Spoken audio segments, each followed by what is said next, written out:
एक दो मुंह वाला राक्षस था। पाताल लोक में तबाही मचाने के बाद वो भूलोक में आया।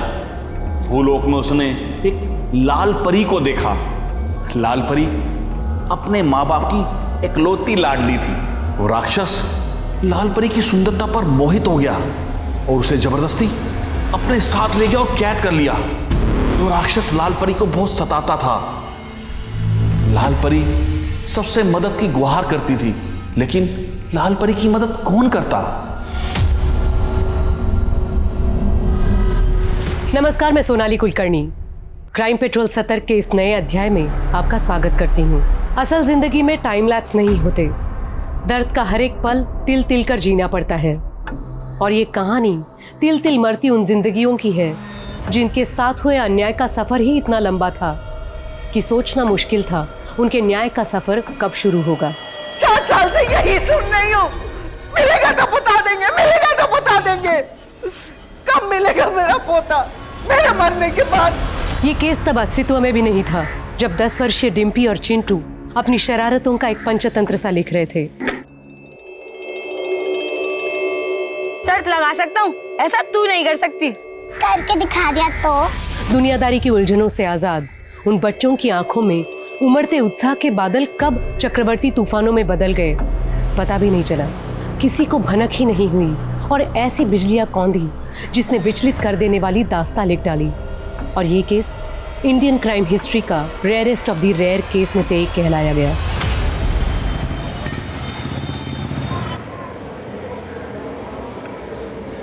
डिम्पी, आज जब मैं काम से घर लौटू ना तो तेरी एक भी शिकायत नहीं मिलनी चाहिए, समझी ना? नहीं मिलेगी माँ। और हाँ, याद है ना तुझे आज क्या करना है? दद्दू के पास से जब याद है माँ, दद्दू के घर जाकर होमवर्क करना है, फिर घर आकर होमवर्क करना है और पानी भरना है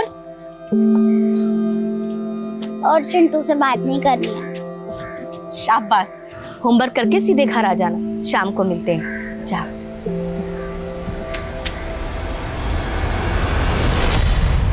बच्चों, तब दिल्ली पर तुगलक का राज्य था और तुगलक बहुत ही सिरफिरा बादशाह था। चिंटू, तुम भी ना तुगलक के जैसे सिरफिरे हो। अगर मेरी कोई भी चीज टूटी ना तो मैं तुम्हारी मां से पैसे वसूल करूंगा, समझे? अरे दद्दू, गुस्सा क्यों कर रहे हो? अगर आपका बीपी बढ़ गया ना तो आप भी तुगलक के पास ही पहुंच जाओगे। चल चिंटू, उठ, बस्ता उठा, निकल यहां से, चल। शांत दद्दू, शांत। गलती हो गई, माफ कर दो। दद्दू, एक बात बताइए, आपने आजादी की जंग में तो हिस्सा लिया ही था। हाँ, लिया था और मैं तो जेल भी गया था। दादू, अब आप कितने साल के हो? मैं 62 साल का। मगर आजादी को तो मिले 73 साल हो चुके। तो फिर आप किस जुर्म में जेल गए थे? चुप। चल चिंटू, चल उठ, चल ये बंद कर, चल निकल, होगी तेरी पढ़ाई। चल, कल अपनी मम्मी को बुला के लाना, चल। अरे डिम्पी रुक, डिम्पी रुक। अच्छी खिंचाई की ना दद्दू की मैंने? माँ ने कहा है तुझसे दूर रहना। शरारत तू करता है, डांट मुझे पड़ती है। अरे डिम्पी, अभी तो हम बच्चे हैं, शरारत हम नहीं करेंगे तो क्या दद्दू करेंगे? अरे रुक तो, ये नया करतब तो देखती जा।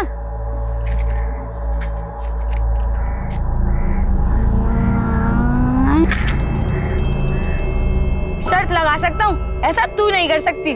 करके दिखा दिया तो लिख कर। ये देख। मजा आया ना? हाँ। चल कुछ और जलाते हैं। चल चल इसको जलाते, मगर संभल के। हाँ, जलाना। आग लग गई। अरे चिंटू, टिम्पी, क्या कर दिया तुम लोगों ने? अरे पानी लगाओ, मेरे घर को आग लगाने आते हैं लोग। अरे पानी लगाओ, मैं छोड़ूंगा तुम दोनों को मैं।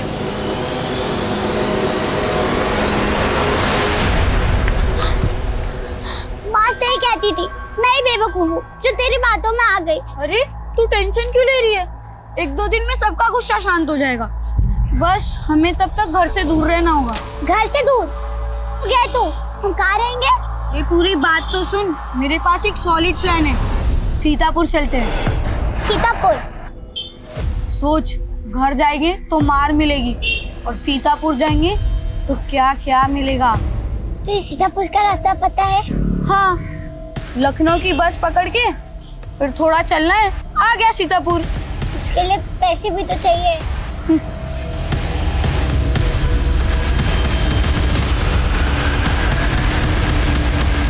सुजाता, क्या हुआ मकरंद जी?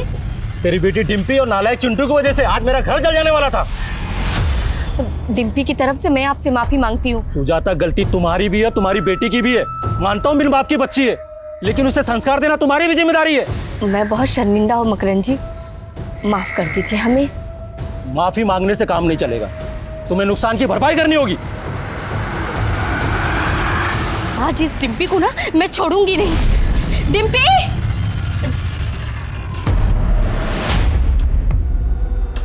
ये डिम्पी कहाँ चली गई? डिम्पी! डिम्पी! डिम्पी! गीता बेटा, तुमने डिम्पी को देखा क्या? नहीं, मैंने नहीं देखा। सुशीला, डिम्पी को देखा क्या कहीं? नहीं तो। सुजाता, बकवास बंद कर। चिंटू को भगाएगा डिम्पी को? बल्कि हम तो खुद परेशान है, हमारा बेटा पता नहीं कहाँ चला गया। तुझे अपनी बेटी की पड़ी है, और मेरी बेटी का क्या? हाँ? हमेशा तेरा बेटा ही ना उकसाता है मेरी बेटी को शरारत करने के लिए। आज उसी की वजह से मकरंद जी के घर पे आग लग गई। गलती तेरी बेटी की भी है, सारा दोष मेरे बेटे पर मत डाल। चुप कर, सारा मोहल्ला जानता है कि तेरा बेटा कितना नालायक है। जबान संभाल के बात कीजिए आप। तुम चुप रहो। सच सच बता कि मेरी बेटी कहाँ है, वरना आज तुझे छोड़ूंगी नहीं। कहाँ भगा के लेके गया मेरी बेटी को? मुझे धक्का मारे के बताओ मेरे बेटे को कहाँ लेके गया? आज छोड़ूंगी नहीं। क्या कर रही है आप?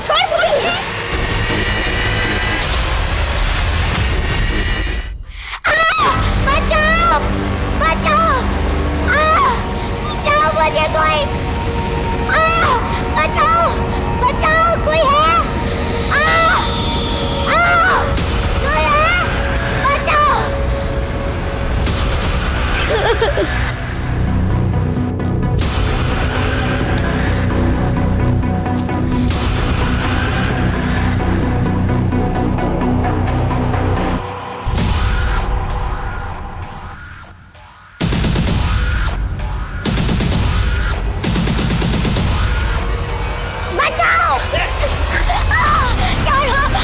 छोड़ो मुझे!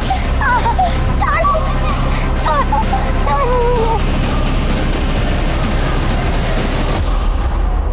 अरे छोड़ो! क्या हो रहा है सब?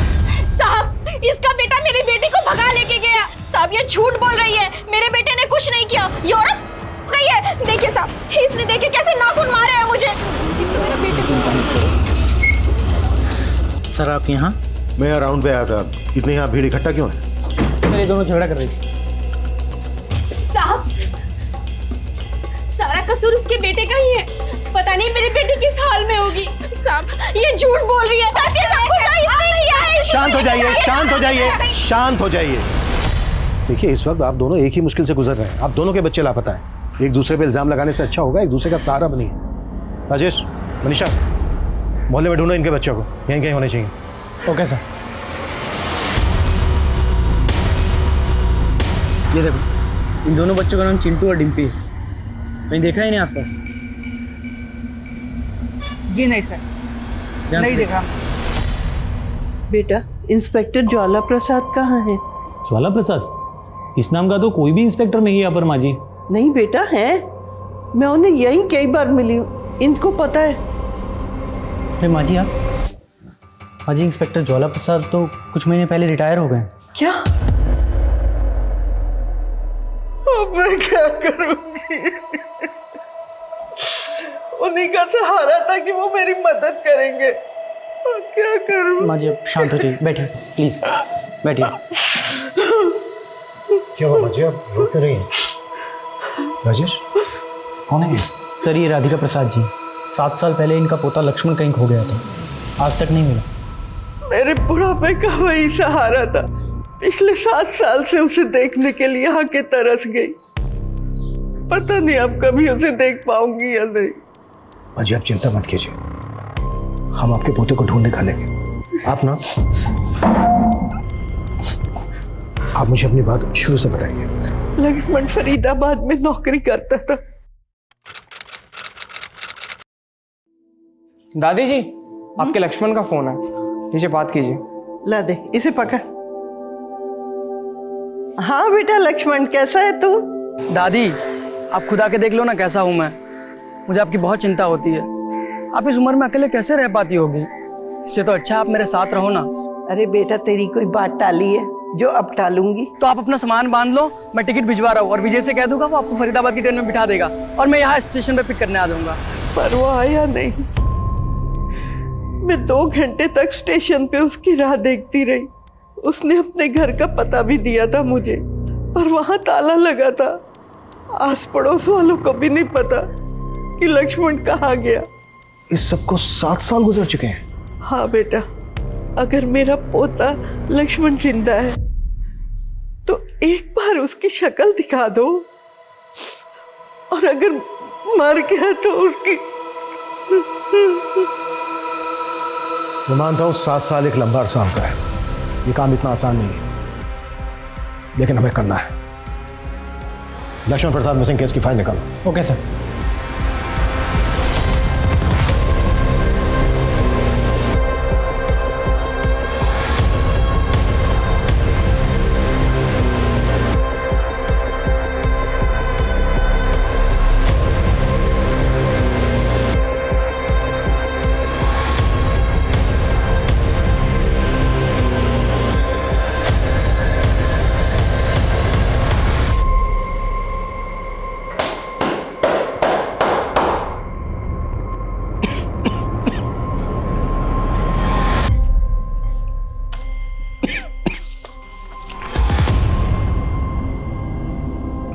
सर, पूरा मोहल्ला छान मारा, लेकिन दोनों बच्चों का कहीं भी कुछ पता नहीं चल रहा है।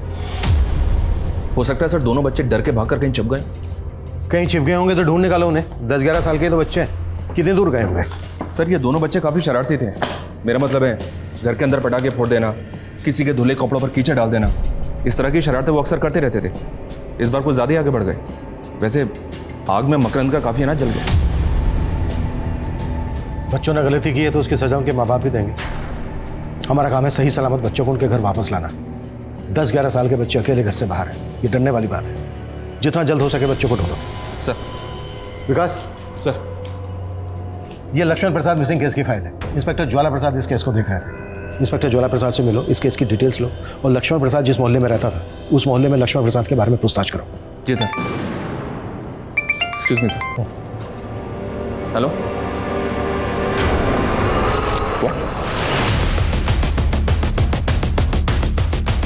साइड आओ, साइड करो। जैन साहब आइए सर, इस सर साइड लो। ये देखिए सर,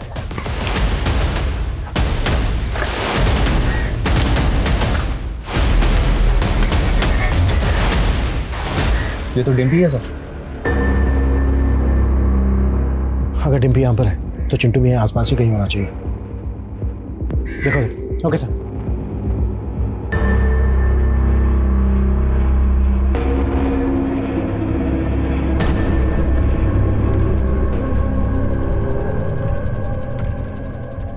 सर, बच्ची के फटे हुए कपड़े देखकर तो ऐसा लग रहा है कि जैसे किसी ने उसके साथ जबरदस्ती की हो सकता है बच्चे गरीबी किया।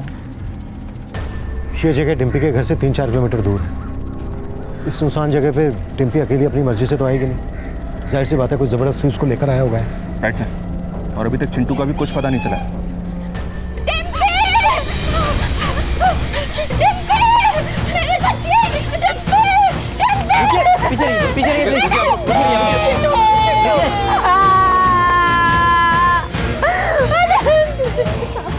साहब, मेरा चिंटू का है, मेरे बेटे चिंटू का कुछ पता चला?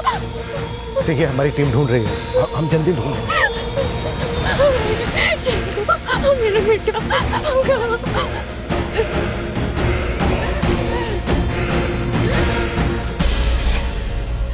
बढ़ गई ना कलेजे को ठंडक। हाँ, ये सब कुछ तेरे बेटे चिंटू की वजह से हुआ है। भगवान करे मेरी बेटी डिम्पी की तरह तेरा बेटा। क्या बोल रही है सुजाता? मुझे दुख है जो तेरी बेटी के साथ हुआ, लेकिन मेरे बेटे को बद्दुआ मत दे। मत दे मेरे बेटे को बद्दुआ। मत दे।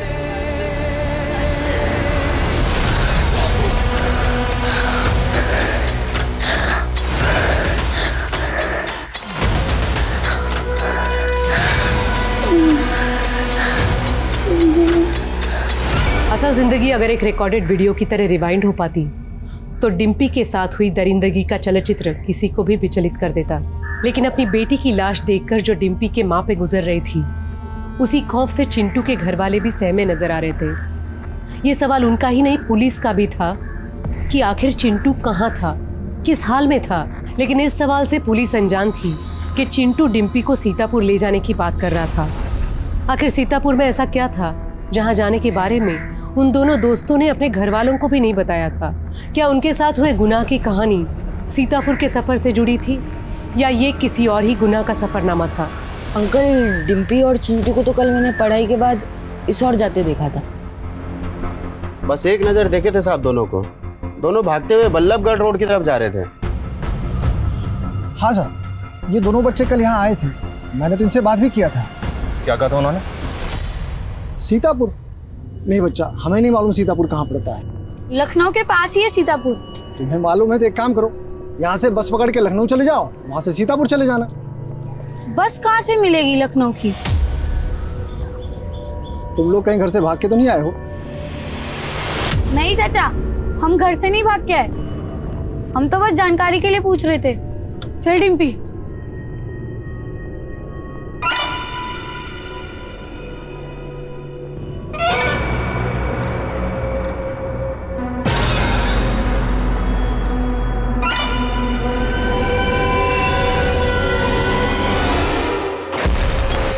कौन था वो आदमी? दिखता कैसा था?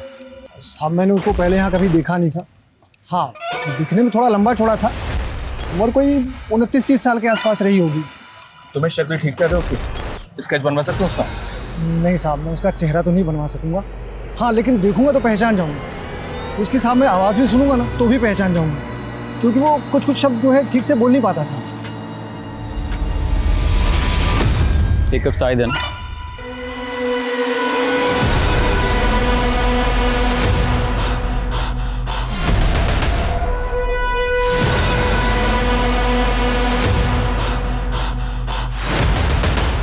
सीतापुर?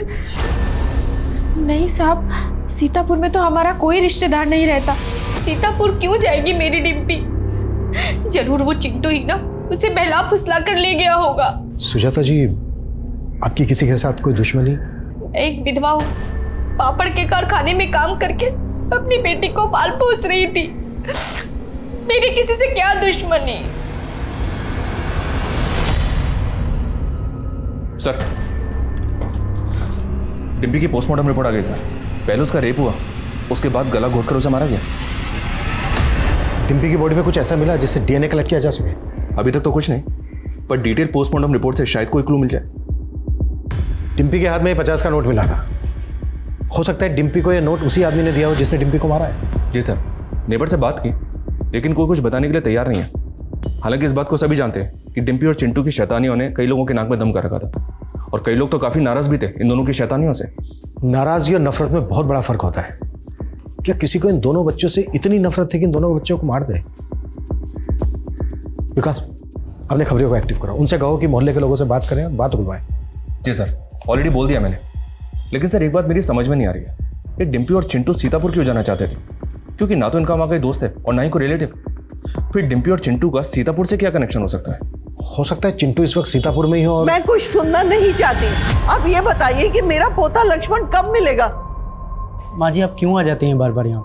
आपका पोता जब हमें मिलेगा तो हम आपको बता देंगे। 7 साल से यही सुन रही हूँ, मिलेगा तो बता देंगे, मिलेगा तो बता देंगे। कब मिलेगा मेरा पोता?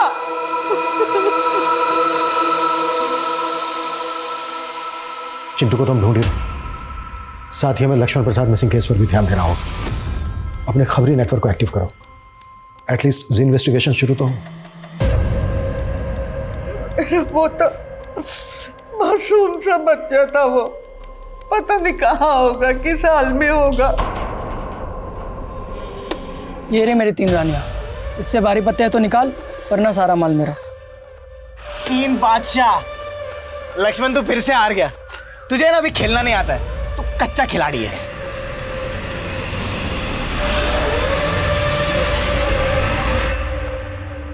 मुझे कच्चा खिलाड़ी बोलता है, हैं?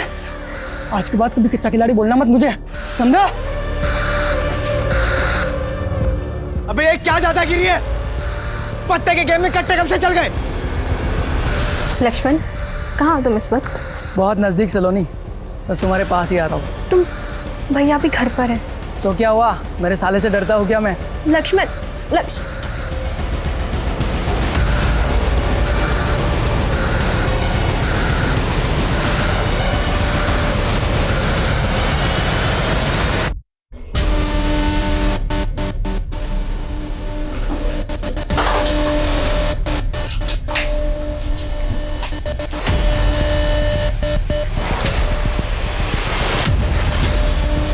तू सलोनी का भाई है? नाम मत ले मेरी बहन का अपनी गंदी जुबान से, मुंह तोड़ दूंगा तेरा। सलोनी का भाई है ना, तो तमीज से पेश आ रहा हूँ, वरना क्या करेगा तू? हाँ, बंदूक निकालेगा? भैया निकाल निकाल बंदूक निकाल। रख, रख, रख, रख।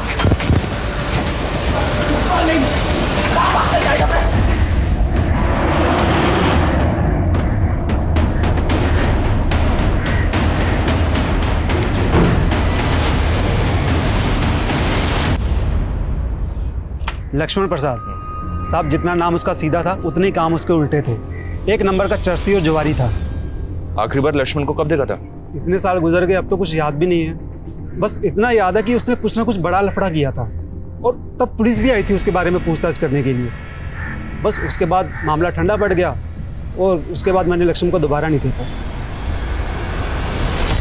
सर, उस चाय वाले ने जिस आदमी के बारे में बताया था वो एक सीसीटीवी फुटेज में कैप्चर हुआ। मैंने उस चाय वाले को ये फुटेज दिखाया है, उसने कंफर्म किया है कि वही आदमी है।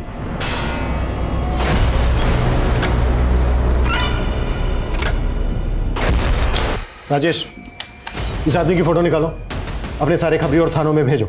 Okay sir. सर, इस लक्ष्मण प्रसाद के बारे में इसकी दादी का जो ओपिनियन था वो हकीकत से बिल्कुल अलग है। इस लक्ष्मण प्रसाद का पुलिस रिकॉर्ड भी है, 3 बार अरेस्ट हो चुका है, कट्टे के दम पर लोगों को डराता था। विकास, आदमी चाहे कैसा भी हो, हमारा फर्ज है ये पता लगाना कि आखिर उसके साथ हुआ क्या था। जी सर। अच्छा सर, ये चिंटू के बारे में कुछ पता चला क्या? अभी तक तो नहीं। चिंटू और डिम्पी सीतापुर क्यों जा रहे थे ये उनके पेरेंट्स को भी नहीं पता है। शायद चिंटू के दोस्तों को पता हो सर, क्योंकि दोस्तों के आपस में कई राज होते हैं। एक काम करते हैं सर, चिंटू के दोस्तों को कॉन्फिडेंस में लेते हैं, उनसे बात करते हैं, शायद कुछ पता चले।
मुंह बंद रखने का, नहीं तो तेरी सांस बंद कर दूंगा, समझी?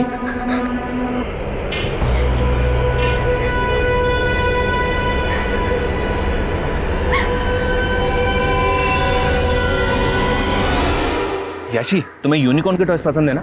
हाँ। अच्छा गोपाल, तुम बताओ, वेकेशन में इस बार कहाँ जा रहे हो? शिमला, मनाली, गोवा? मुझे तो कश्मीर जाना है क्योंकि वहाँ बर्फ है। Very good.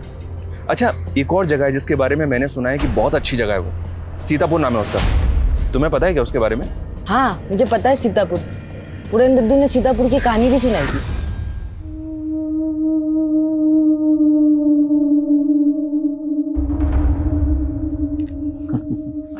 बेटा, ये कोई मामूली पत्थर नहीं है, इस पत्थर की भी अपनी एक कहानी है, सच्ची कहानी। सुनोगे?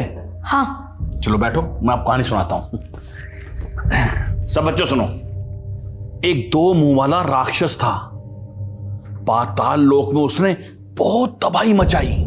पाताल लोक में तबाही मचाने के बाद वो भूलोक में आया। भूलोक में उसने एक लाल परी को देखा। लाल परी अपने माँ बाप की इकलौती लाडली थी।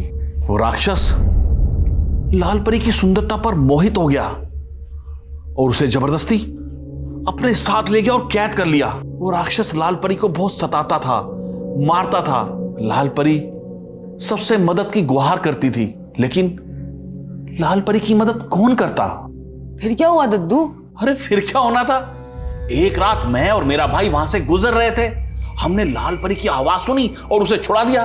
बस तभी लाल परी ने ये अंगूठी हमें इनाम में दी थी। और ये लाल परी का महल कहाँ है? सीतापुर में।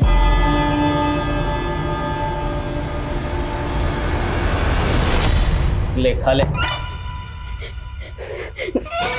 चुपचाप खा ले। हाँ, ज्यादा नौटंकी मत कर, समझा?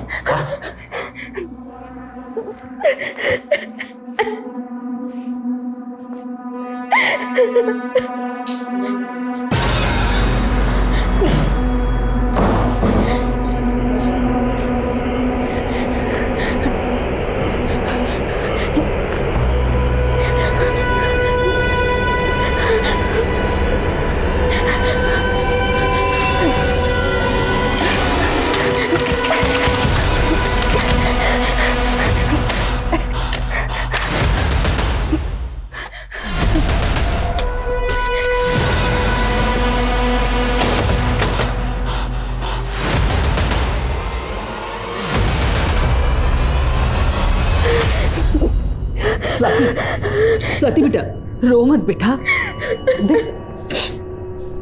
सब ठीक हो जाएगा बेटा। स्वाति बेटा, तू चल चल मेरे साथ। मुझे पूरा यकीन है कि उस कमीने बादल की हरकत है। हम पुलिस के पास जाएंगे तो कितनी बदनामी होगी हमारी लड़की की, हम सबकी। अगर हम आज चुप रहेंगे ना, तो कमीना बादल ऐसी हरकत किसी और लड़की के साथ भी करेगा। हम कुछ नहीं समझते, आप यहाँ आइए।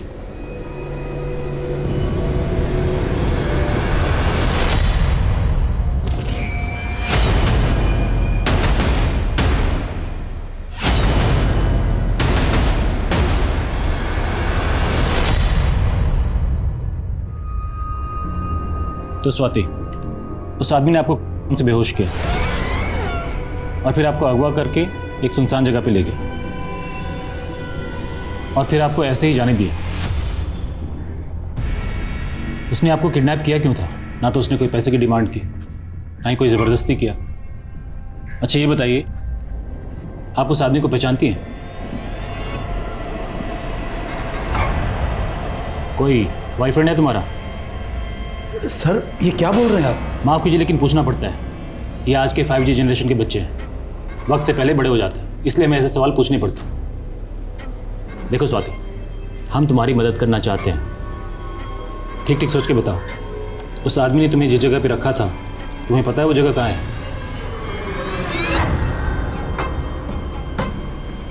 ठीक से याद नहीं सर। अगर वो जगह वापस देखूंगी तो पहचान लूंगी।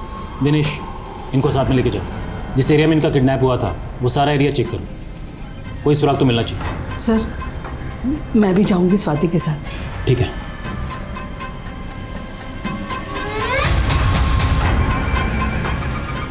आपको शक है किसी पे? कौन हो सकता है जो ऐसी हरकत करेगा? सर हमारे पड़ोस में एक आदमी रहता है, बादल। वो पहले भी स्वाति को परेशान करता था। सर वो 2-3 बार जेल भी जा चुका है। मुझे पूरा यकीन है सर, ये उस बादल की हरकत है।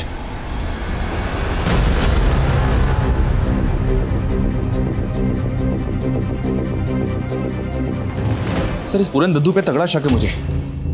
गायब होने के दिन भी डिम्पी और चिंटू उसके घर गए थे और उसी दिन से ये पूरन भी गायब है। हो सकता है चिंटू अभी भी पूरन के पास हो, उसने कहीं कैद करके रखा हो उसे। सर चिंटू का पता चल गया।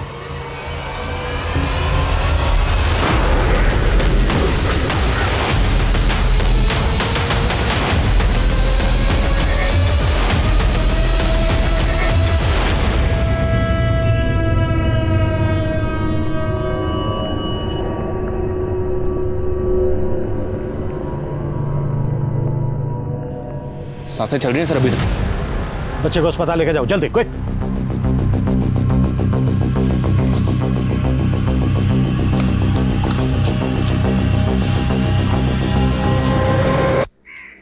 ये पूरा एरिया स्कैन करो विकास, कोई ना कोई एविडेंस जरूर मिलेगा। Okay sir.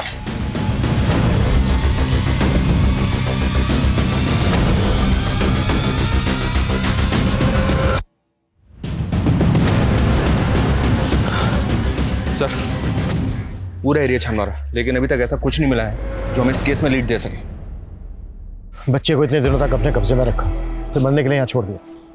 ये तो चिंटू की किस्मत अच्छी थी कि उसकी जान बच गई। अब तो चिंटू होश में आएगा, तभी पता चलेगा कि इसके पीछे कौन हो सकता है। हम चिंटू के होश में आने का इंतजार नहीं कर सकते विकास। इतने समय में कातिल कहीं से कहीं पहुंच जाएगा। भले ही गेहूं के साथ घुन पिसे, हम किसी को बेनिफिट्स ऑफ डाउट नहीं देंगे। चिंटू और डिम्पी से जिन जिन को प्रॉब्लम थी, उनके साथ सख्ती से पूछताछ करो, उनके घर भी चेक करो। Okay sir.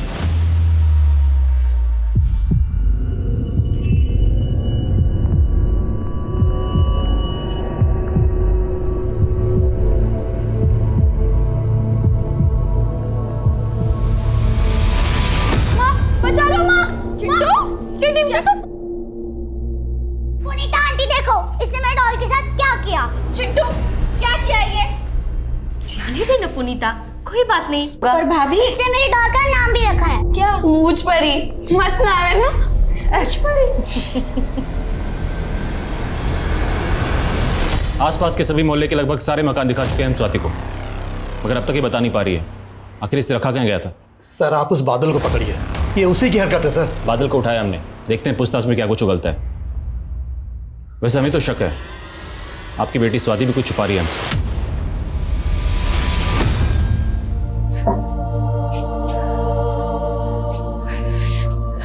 देख ले सुजाता, तेरी बददुआ सच हो गई। कुछ नहीं होगा चिंटू को पुनीता, वो ठीक हो जाएगा, ठीक हो जाएगा। जी सर, मेरे पल्लू में पटाखे की लड़ी लगा दी थी चिंटू ने, तब बहुत गुस्सा आया था। अब सोचती हूँ तो हंसी आती है, बच्चे तो ऐसा करते ही रहते हैं। हाँ साहब, मेरा अनाज जलाया था चिंटू और डिम्पी ने, लेकिन साहब मैं चंद बोरी अनाज के लिए बच्चों की जान कैसे ले सकता हूँ साहब? मैं कोई राक्षस हूँ क्या? साहब मैंने स्वाति का किडनैप नहीं किया था। स्वाति के बाप का कहना है कि तू स्वाति के पीछे पड़ा हुआ था। स्वाति जैसी चालू लड़की जो खुद लड़कों के पीछे पीछे घूमती है, मैं उसके पीछे क्यों पड़ूंगा? बकवास बंद कर और सच बोल। सर सच ही बोल रहा हूँ, अभी तो एक बॉयफ्रेंड भी बनाया स्वाति ने। बॉयफ्रेंड? क्या नाम है उसके बॉयफ्रेंड का? अर्जुन, स्वाति के साथ ही उसकी कोचिंग क्लास में पढ़ता है।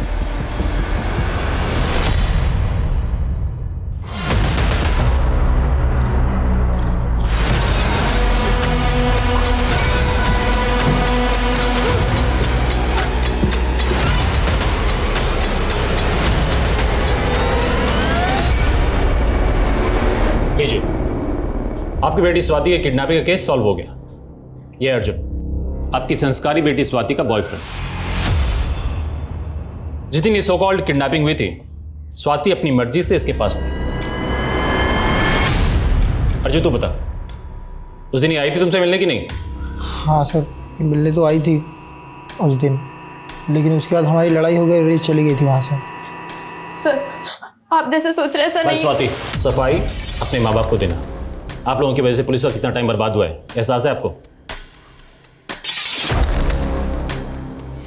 ये किया तूने स्वाति? हमारी इज्जत का जरा भी ख्याल नहीं आया तुझे? नहीं माँ, ऐसा कुछ नहीं। आप मुझ पे विश्वास कीजिए। पापा आप तो।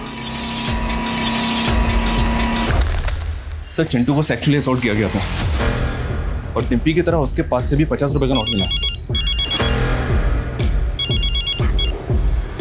हेलो,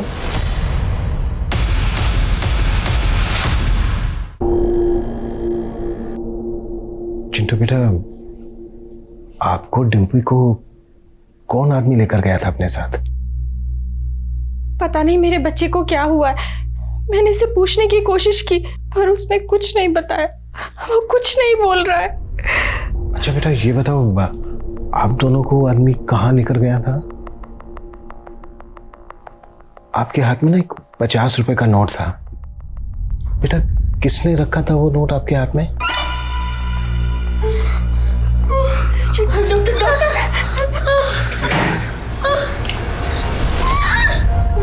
डॉक्टर साहब 2 मिनट बाहर वेट कीजिए, आ रहा हूँ।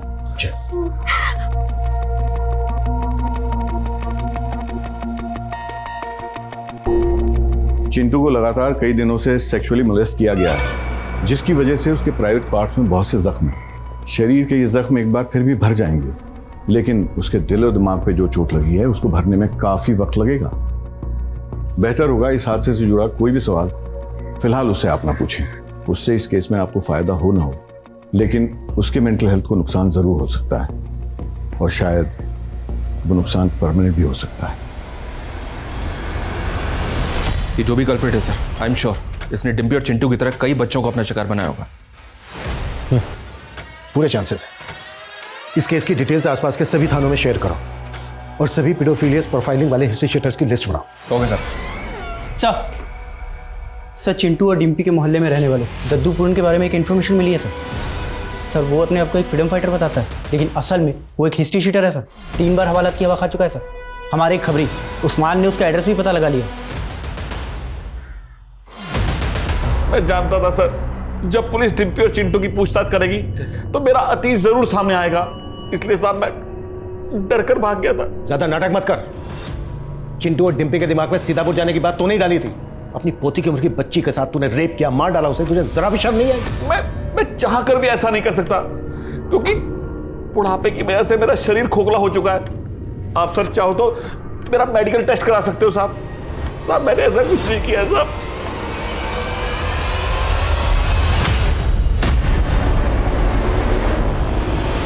स्वाति स्वाति स्वाति स्वाति स्वाति स्वाति स्वाति स्वाति की आप बीती मानो एक खेल बन के रह गई थी। उसके माता पिता उसको पुलिस के पास जरूर ले गए, लेकिन उससे ये असलियत बताने से रोका गया कि उसका रेप हुआ था। एक संवेदनशील स्थिति को इतनी संवेदनहीनता से डील किया गया कि उस बच्ची का अस्तित्व ही बिखर के रह गया और गैर जिम्मेदाराना पुलिसिंग ने उस बच्ची को वो यातना दी जिसके चलते अक्सर रेप विक्टिम कानूनी रास्ता अपनाने से डरते हैं। फिर स्वाति तो सिर्फ 13-14 साल की थी, जिसे अपने माता पिता का सहयोग भी नहीं मिला था। स्वाति की आत्महत्या के बाद क्या डॉक्टर उसे बचाने में सफल होंगे? क्या चिंटू कभी बता पाएगा कि उसके साथ क्या हुआ था? और डिम्पी के साथ हुए गुनाह की कहानी आखिर क्या थी? उसकी बेजान लाश की मुट्ठी में मिले उस 50 रुपए के नोट का राज आखिर क्या था? सर, पूरन की लिबिडो रिपोर्ट आ चुकी है। रिपोर्ट के मुताबिक पूरन रेप कर ही नहीं सकता।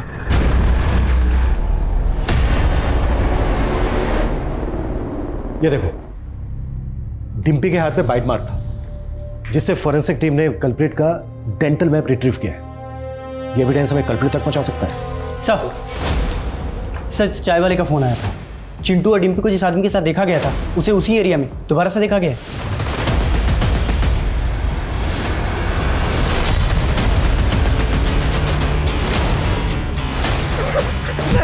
मैंने कुछ नहीं किया था, कुछ नहीं किया, कुछ नहीं किया। मैंने उस लड़के चिंटू के हाथ में 500 के नोट देखे थे। बस वो पैसों के लालच में मैं उनके पीछे पीछे चला गया था। सुनो बेटा, मेरे पास 2000 का नोट है। एक नोट संभालना आसान रहेगा। तुम मुझे 4 नोट 500 के दे दो, मैं तुम्हें 2000 का दे देता हूँ। नहीं अंकल, इसकी कोई ज़रूरत नहीं है। मुझे इतने पैसे संभालने की आदत है। बस मैंने तो पैसे हटने की कोशिश की थी और जब उसने पैसे नहीं दिए तो मैं वहाँ से निकल लिया।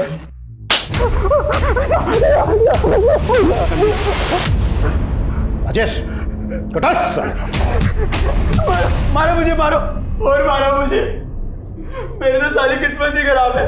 हमेशा गलत वक्त पर गलत जगह होता हूँ और ये मेरे साथ पहली बार नहीं हुआ। पहले भी पुलिस वालों ने झूठे इल्जाम में गिरफ्तार किया था। उधर से छूटा तो यहाँ आकर फंस गया। इस बादल की बात का ज्यादा भरोसा नहीं कर सकते सर। हाल ही में बादल को स्वाति नाम की एक लड़की को अगवा करने के जुर्म में अरेस्ट किया गया था और इस केस को जो ऑफिसर हैंडल कर रहा था उसने इस केस को रफा दफा करने की कोशिश की थी और इसी बीच स्वाति ने सुसाइड अटेम्प्ट किया। फिर क्या हुआ?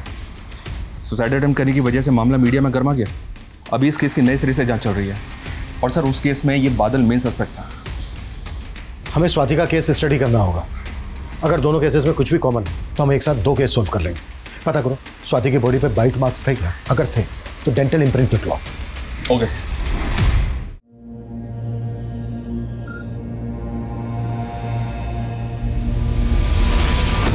डिम्पी को छोड़ दो चिंटू, डिम्पी को छोड़ दो चिंटू, डिम्पी को छोड़ दो चिंटू बेटा, डिम्पी डिम्पी चिंटू बेटा, डिम्पी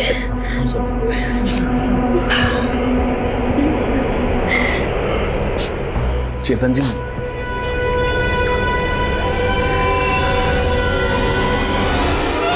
चेतन जी, ये मेरे सारे जीवन भर की कमाई अगर चिंटू के इलाज में काम आ जाए तो मुझे बहुत खुशी होगी। मैंने चिंटू को हमेशा शरारतें करते, शोर करते देखा है। ये शांत चिंटू मुझसे देखा नहीं जाता। प्लीज आप ले लीजिए।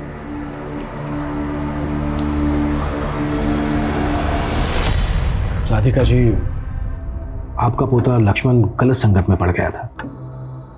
किसी झगड़े में वो किसी के पैसे नहीं लौटा पा रहा था। शायद उसी से बचने के लिए वो अंडरग्राउंड हो गया। मैंने आपसे झूठ बोला था कि लक्ष्मण साफ दिल का है।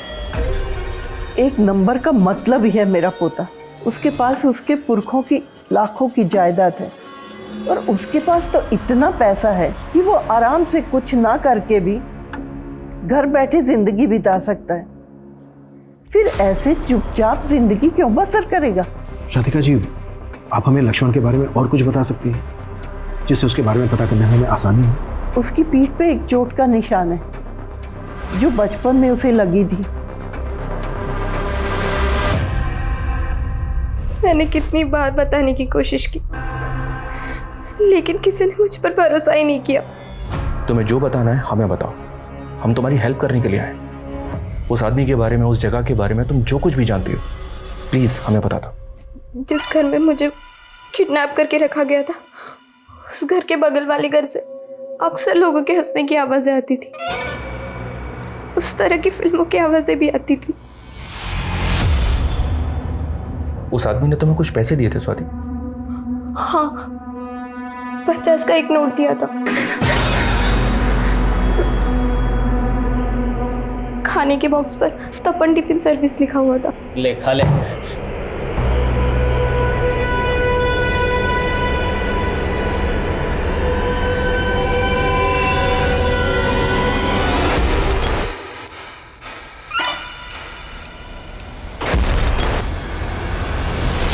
अरे साहब, हमारी टिफिन सर्विस से रोज 800 टिफिन डिलीवर होते हैं। अब हमें क्या पता उनमें से खूनी कौन है? वो हम पता लगाएंगे।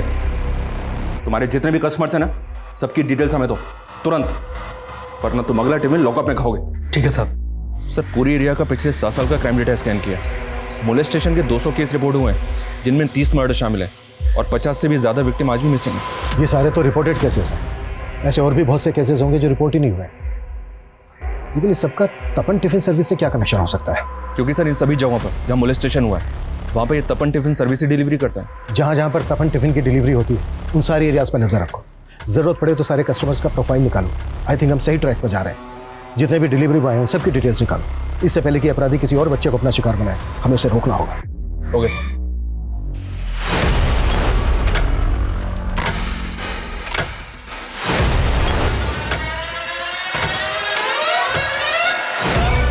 सर, हमने जब केस की प्रोफाइलिंग की तो पता चला कि पिछले 1 साल में अजरौंदा, नीलम नगर, सेक्टर 15 और बीके हॉस्पिटल, इन सारी एरियाज में रेप के कई सारे केसेस रिपोर्ट हुए। एक डिलीवरी बॉय को जब मैंने पैसे दिए तब उसने इन्फॉर्मेशन दी। मेरी बहन सेक्टर 15 में रहती है। सेक्टर 15 में? जी सर। तो उस एरिया में तुम डिलीवरी करते हो? नहीं, वहाँ भी गिरिंदर ही डिलीवरी करता है। बीके हॉस्पिटल और नीलम नगर भी उसी के एरिया में आता है सर। और इन सारे एरियाज में एक ही आदमी डिलीवरी करता है सर, गिरिंदर। उसका पता मिल गया हमें? उठाते हैं साले को। मूव। ये झूठ है साहब। मैंने किसी का रेप नहीं किया, ना ही किसी को मारा है। आप ऐसे ही फंसा रहे हो मेरे को। फंस तो पहले ही चुका है। तेरे डेंटिस्ट से हमने तेरा डेंटल रिकॉर्ड भी निकाला। टिम्पी के हाथ पे जो बाइट मार्क था वो भी मैच हो गया।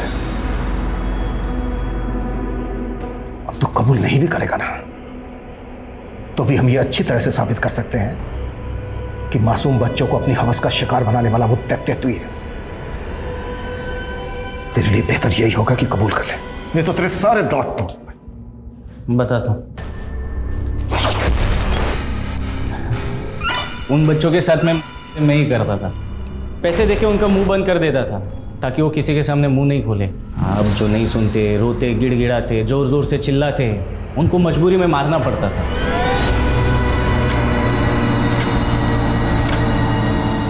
तूने उनको उठाया कैसे? अरे बच्चों, कहाँ बस अड्डे पे जाना है? किस लिए? लखनऊ की बस पकड़ के वहाँ से सीतापुर जाना है। प्लीज लेके चलो ना। देखो मेरे पास ना बहुत सामान है, तो एक बैग में तुम्हारे पास छोड़ कर जाता हूँ और इसे ले जाता हूँ। तुम बैग का ध्यान रखो, मैं इसका ध्यान रख लूँगा। चलेगा अंकल। जरा संभल के, हाँ हाँ, आराम से। लक्ष्मण प्रसाद का ये लॉकेट कैसे आया तेरे पास? लक्ष्मण? अरे यही तो मेरा पहला शिकार था, पहले से जानता था मैं इसको। एक रात आया था मेरे घर पे सोने के लिए। वो उसकी गर्लफ्रेंड के भाई के साथ कुछ झगड़ा हो गया था।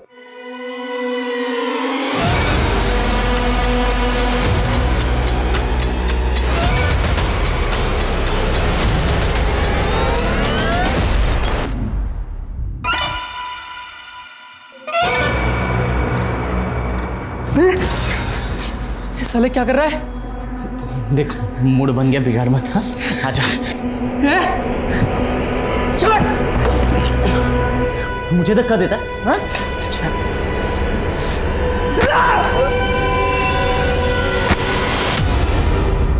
ये लक्ष्मण वाले कांड के बाद समझ में आया कि असली मतलब बड़े लड़कों के साथ में नहीं है।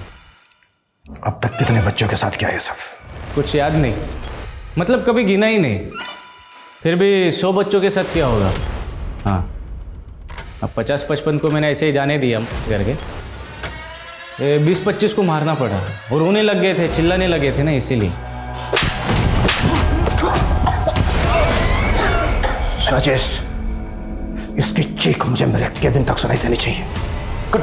साले को।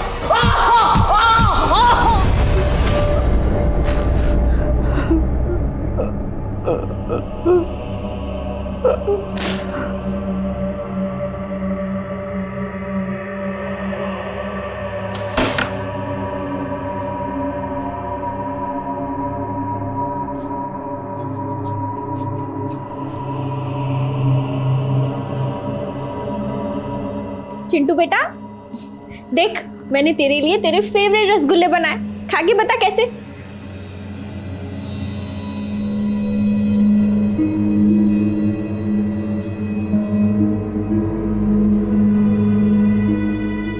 गिरिंद्र की गिरफ्तारी के बाद ऐसे ऐसे गुनाहों के पिटारे खुले जिन्हें पिछले 7 सालों में ठंडे बस्ते में डाल दिया गया था। और गिरिंद्र के कई विक्टिम्स तो ऐसे थे जिन्होंने पुलिस कंप्लेंट भी नहीं दर्ज करवाई थी। और इतनी बड़ी तादाद में ऐसे हीनियस क्राइम करने वाले गिरिंद्र को अपने किए का रत्ती भर भी पछतावा नहीं था। अदालत ने इसे rarest of the rare case मानते हुए गिरिंद्र को फांसी की सजा सुनाई है। ये केस हमें गिरिंद्र जैसे अपराधियों से सतर्क रहने का सबक भी देता है, क्योंकि हमें अक्सर पता ही नहीं चलता कि हमारे आसपास कब ऐसे अपराधी किसी मासूम को घात पहुंचाने की ताक में होते हैं। हमें अपने बच्चों को इस तरह शिक्षित करना होगा कि वो गुड टच और बैड टच का फर्क समझ पाएं। हमें उन्हें वो माहौल देना होगा जहां वो हमसे खुल के अपनी परेशानियां बांट सके। अब मैं सोनाली कुलकर्णी आपसे विदा लेती हूँ। फिर होगी मुलाकात एक नए और चौंका देने वाले केस के साथ। देखते रहिए क्राइम पेट्रोल सतर्क। जय हिंद। अपराध जितना जघन्य होगा उसे सुलझाने में उतना ही वक्त लगता है। एक सर्वे के अनुसार 25% क्राइम केस 2 महीने के अंदर सॉल्व हो जाते हैं।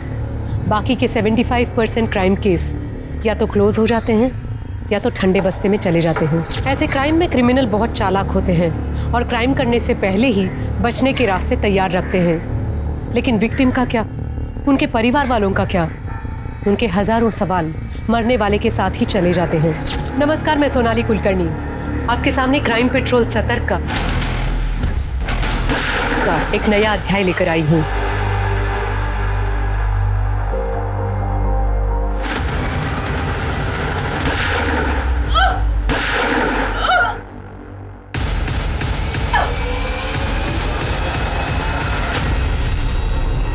आज का ये केस मर्डर से शुरू हुआ था, लेकिन इस केस की कहानी बेहद अविश्वसनीय है। इस केस में ऐसे कई किरदार थे जिनके ऊपर पुलिस को शक था और उन सभी के पास मर्डर करने का मोटिव भी था। हर बार जब कोई नया सुराग मिलता, पुलिस उस एंगल से केस की जांच करती, पर इसके बावजूद भी पुलिस असली गुनहगार तक नहीं पहुंच पाई थी और हर बार एक डेड एंड पर जाकर खड़ी हो जाती थी। आखिरकार पुलिस को ये केस बंद करना पड़ा। तो क्या थी इस केस की सच्चाई, और वो दूसरी हत्या जो हमने अभी देखी, वो लड़की कौन थी? उसका और उसकी हत्या का इस केस से क्या कनेक्शन था। चलिए इसकी शुरुआत करते हैं वहां से जहां से ये सब कुछ शुरू हुआ। इतना आसान नहीं है कार्तिक, एक बार जुर्म साबित हो जाए तो सजा होना पक्का है। पर पापा अगर वो खुद ही मान ले कि उन्हें साइन को फौज किया है तो सजा कम तो हो सकती है ना। मुश्किल है।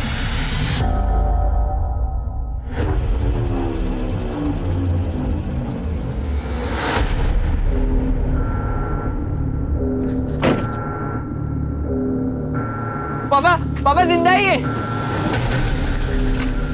पापा शोल्डर पे गोली लगी है, देखो। बेटा ये तो मुकेश अग्रवाल है, 3+ बिल्डर वाले। क्या हुआ मुकेश? अरे मुकेश बेटा ये बेहोश हो गया, इसको हॉस्पिटल ले जाना। चल चल बेटा बेटा अंकल उठी। कार्तिक पुलिस को फोन कर और सिटी हॉस्पिटल बुला। जी बाबा। अरे व्हाट बॉय, जल्दी जल्दी, इमरजेंसी है, आइए।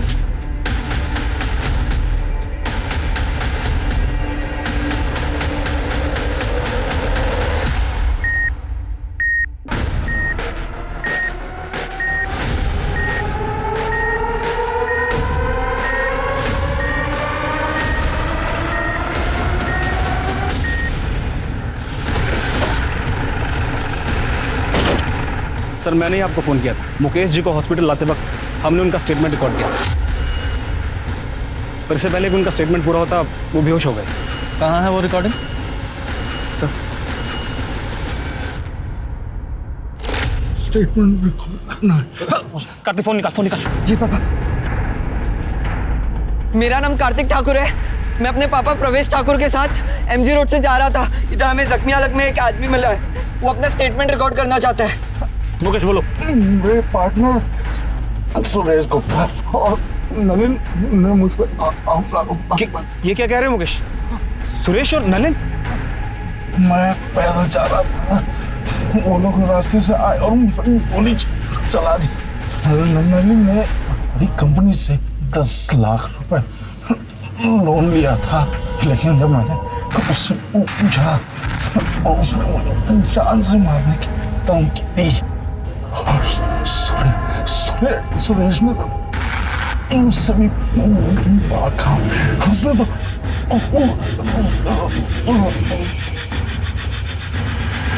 किसका आइडिया था? मुकेश जी।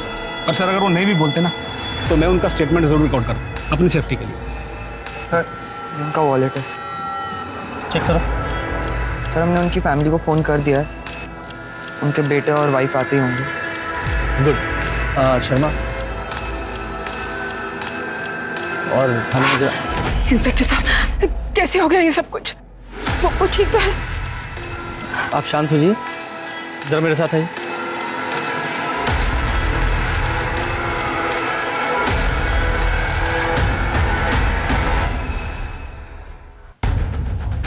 ये मुकेश जी ने अपनी रिकॉर्डिंग में कहा है कि उनके पार्टनर सुरेश और नलिन उन्होंने उन पर हमला किया है।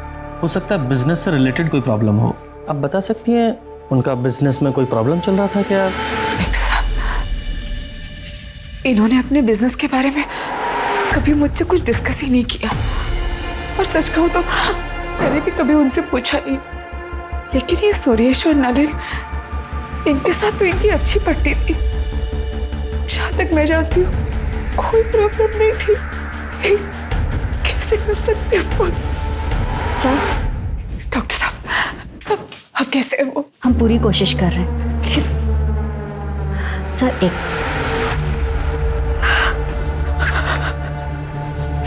सब क्या हो गया? सर पेशेंट की कंडीशन काफ़ी क्रिटिकल है, बचने के चांसेस बहुत कम है। अगर आपको स्टेटमेंट लेनी है तो आप बात कर लीजिए। Thank you doctor. Mukesh ji ये देखिए, ये रिकॉर्डिंग देखिए। आप बिना प्रेशर लिए सिर्फ इशारे में बताइए, क्या ये स्टेटमेंट आपने रिकॉर्ड किया अपनी मर्जी से?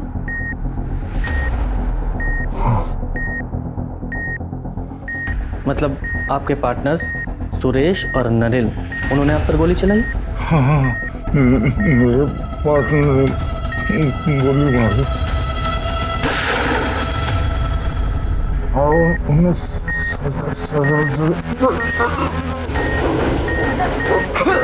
बाहर जाइए। नर्स बैग नीचे करो।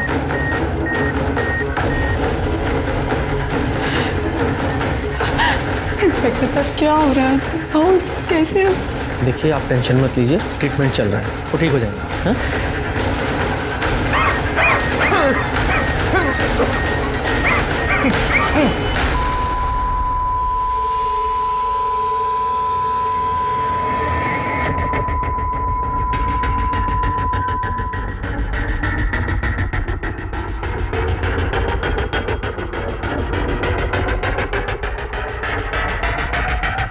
I'm sorry, he's no more.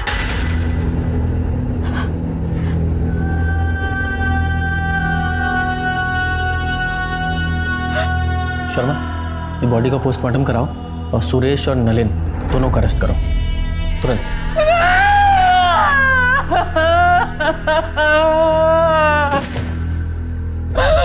कैसे जा सकते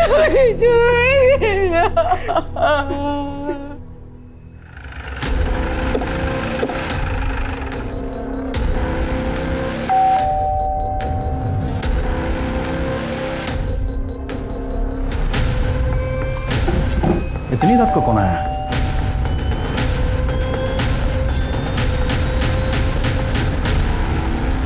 सुरेश गुप्ता। जी मैं ही सुरेश गुप्ता हूँ, पर बात क्या है? हम आपको अरेस्ट करने आए, घर की तलाशी लो। अरे एक मिनट, अरेस्ट किस लिए? मुकेश अग्रवाल की कत्ल के जुर्म में।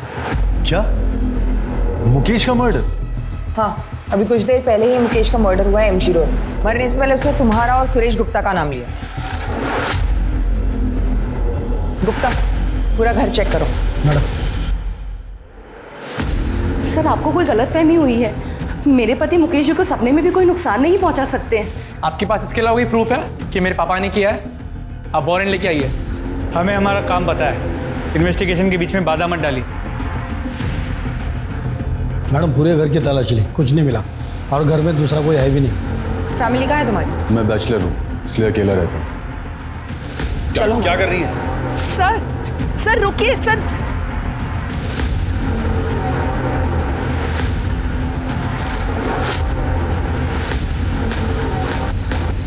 मुकेश का खून तूने किया ना?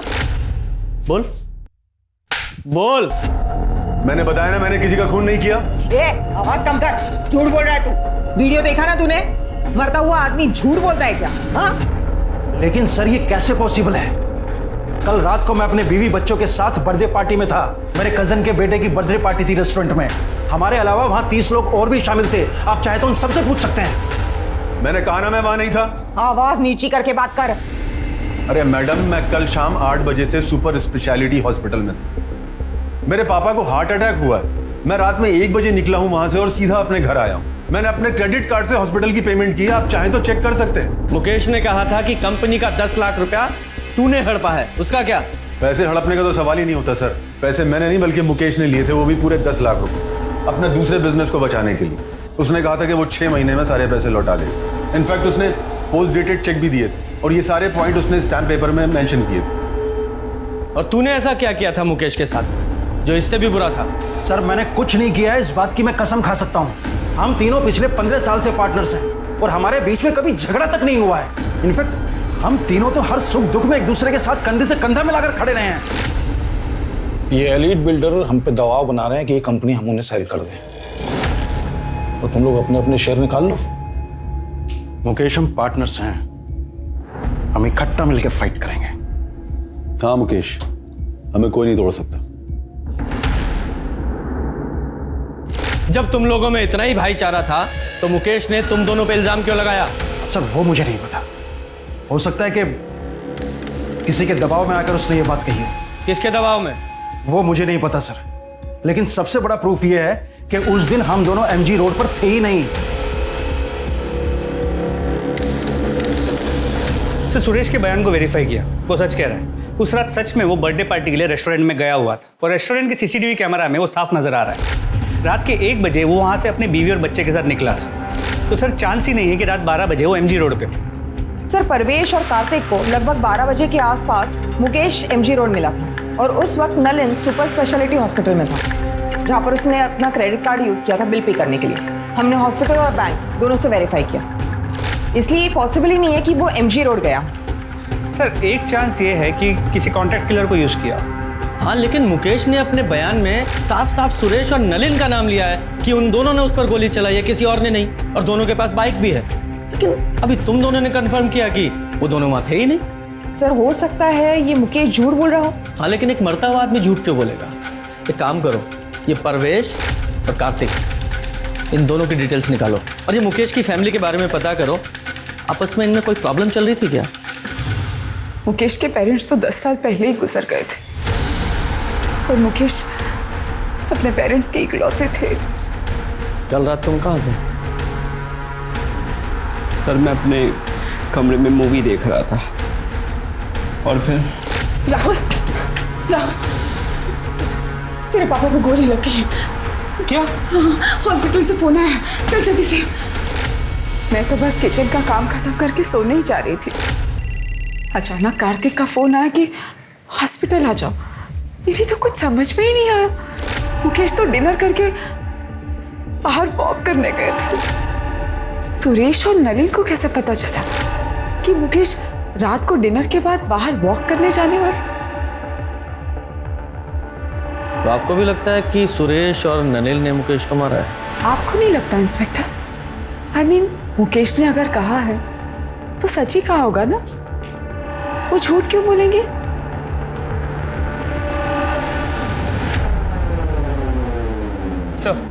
सर पोस्टमार्टम रिपोर्ट के हिसाब से मुकेश की मौत एक्सेसिव ब्लीडिंग की वजह से हुई है। सर करीब 10 फीट की दूरी से मुकेश के कंधे पे गोली चलाई गई, तो गोली की ट्रेजेक्टरी नीचे से ऊपर की तरफ है।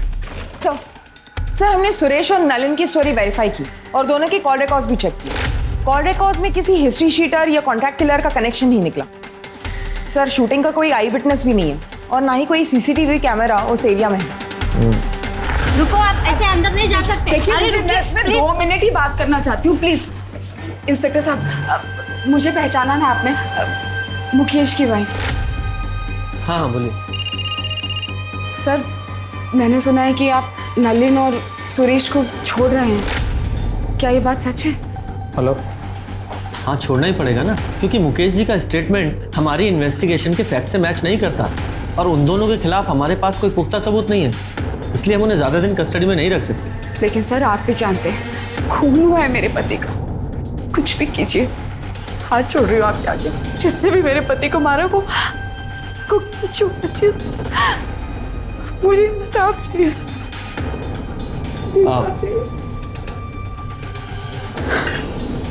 आप बिल्कुल चिंता मत कीजिए, जैसे ही कोई प्रोग्रेस होगी हम आपको इन्फॉर्म करेंगे। Thank you. सर इस परवेश के बारे में एक इंपॉर्टेंट इन्फॉर्मेशन मिली। ये परवेश ट्रिनिटी बिल्डर्स का मेन लॉयर हुआ करता था 1 साल पहले तक, लेकिन किसी बात को लेकर मुकेश ने उसे कंपनी से निकाल दिया।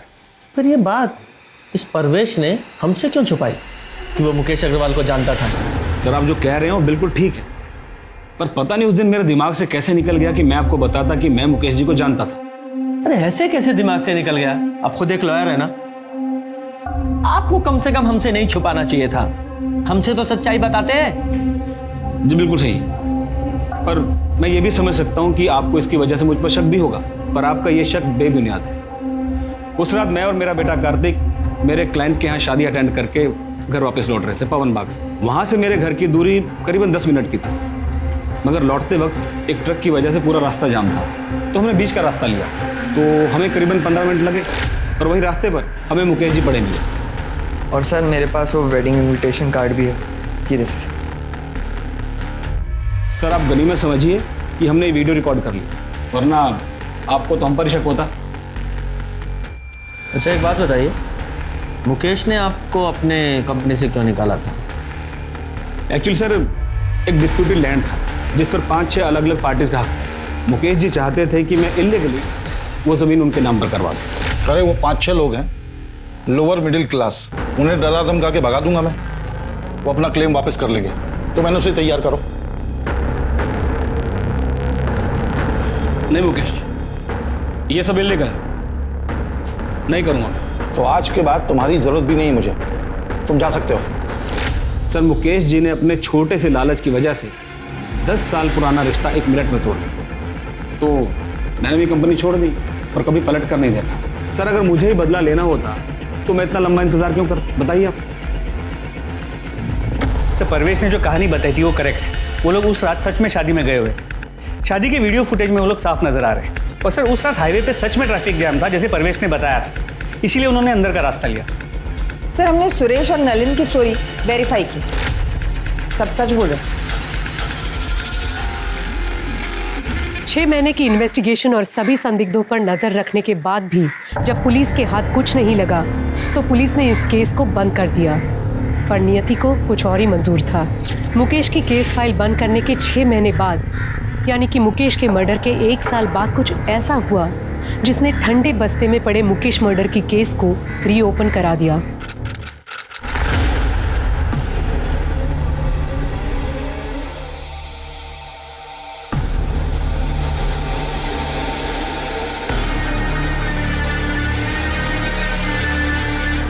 Hello police station.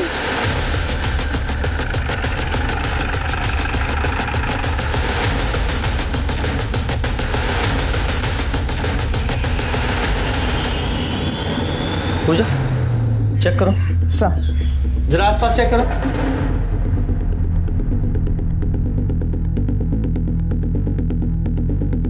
ये 2 बुलेट शेल हैं, इन एविडेंस बैग में डालो।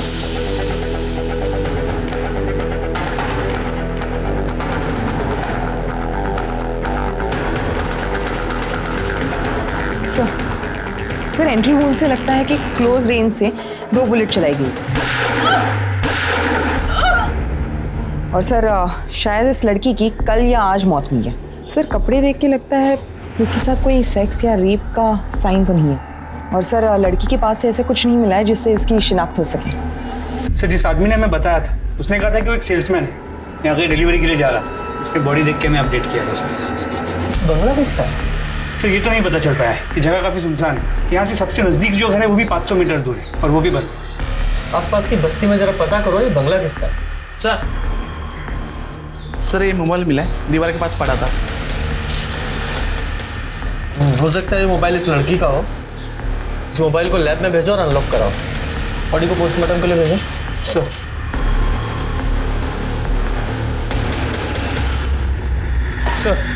सर जिस लड़की की बॉडी हमें मिली थी उसका नाम साक्षी व्यास है।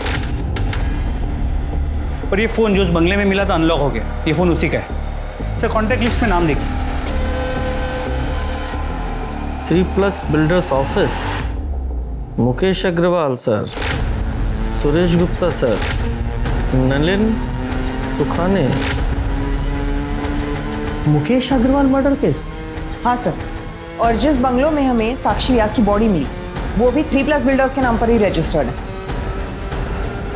इन दोनों पार्टनर से फिर से मुलाकात करनी पड़ेगी। जी हम साक्षी को जानते हैं, हमारे यहाँ अकाउंट डिपार्टमेंट में काम करती है। मर्डर हुआ है उसका, वो भी आपकी कंपनी के बंगले में। क्या मर्डर हो गया? जी, लेकिन कल तो वो ऑफिस आई थी, आज नहीं आई तो हमें लगा कि शायद अपनी माँ की देखभाल के लिए छुट्टी ले ली होगी। साक्षी की माँ नूतन बीमार रहती है, वो अपने बिस्तर से उठ तक नहीं सकती है। अच्छा एक बात बताइए, उसे कोई परेशान वगैरह तो नहीं कर रहा था? नहीं। उसका कोई अफेयर वगैरह? नहीं ऑफिसर, ऑफिस में तो ऐसा कुछ नहीं था। और वो बाहर क्या करती है वो हमें नहीं पता, लेकिन हाँ व्यवहार में अच्छी थी और काम भी अच्छा करती थी। उसके घर का एड्रेस दीजिए और हाँ आपके स्टाफ से पूछताछ करनी है। हाँ श्योर। साक्षी ने अपने पर्सनल लाइफ के बारे में कभी आपसे कोई बात की है? नहीं सर, वो अपने आप में रहती थी, कभी किसी से ज़्यादा घुलती मिलती नहीं थी। साक्षी के बारे में हम ज़्यादा कुछ नहीं जानते सर।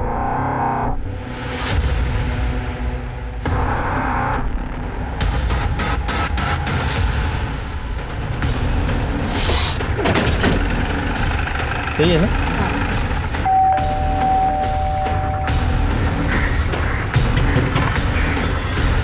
क्या हुआ सर? वो हमें साक्षी की माँ से मिलना है। नूतन जी तो बिस्तर पे है और उनकी बेटी साक्षी ऑफिस में होगी। क्या बात है इंस्पेक्टर? साक्षी का मर्डर हुआ। क्या? हे भगवान, नूतन जी का क्या होगा? साक्षी तो कितनी प्यारी बेटी थी। मेरे पास इमरजेंसी चाबी उन लोगों ने देके रखी है, मैं अभी लेके आती हूँ।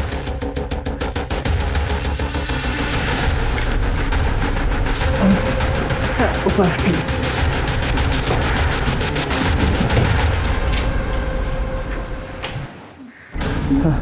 गुप्ता, डॉक्टर को फोन करो। सर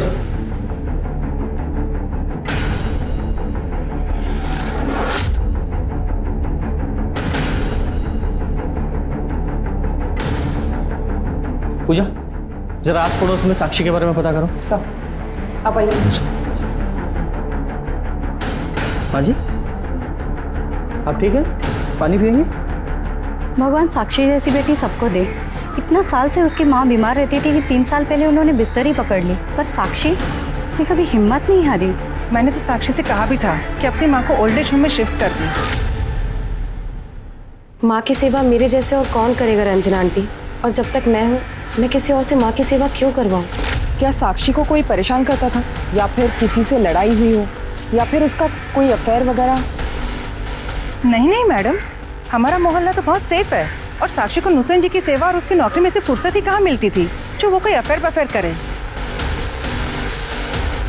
तो इसका मतलब ये साक्षी एक आइडियल बेटी थी, एक अच्छी पड़ोसी भी थी। हाँ सर, मेरी राजीव सर से भी बात हुई। उन्होंने कहा कि साक्षी ऑफिस में भी बहुत अच्छे से काम करती है। सर लेकिन अजीब बात यह है कि साक्षी के ऑफिस में साक्षी के बारे में किसी को कुछ भी नहीं पता, और उससे अजीब बात यह है कि साक्षी के बैंक अकाउंट में कभी भी 3+ बिल्डर्स से कोई पेमेंट रिफ्लेक्ट नहीं हो रही। हाँ, लेकिन हमने जब बैंक स्टेटमेंट चेक किया तो एक पेमेंट आई थी जो मैटरनिटी क्लिनिक को की गई थी। जरा पता करो ये पेमेंट क्यों की गई थी। जी मैम, 2 महीने पहले साक्षी व्यास ने यहाँ पे अबॉर्शन करवाया था। कंसर्न किसने दिया था? उसकी मदर नूतन व्यास, जो उसको यहाँ पे अबॉर्शन के लिए लेके आई थी। सर मैंने हॉस्पिटल का सीसीटीवी फुटेज चेक किया।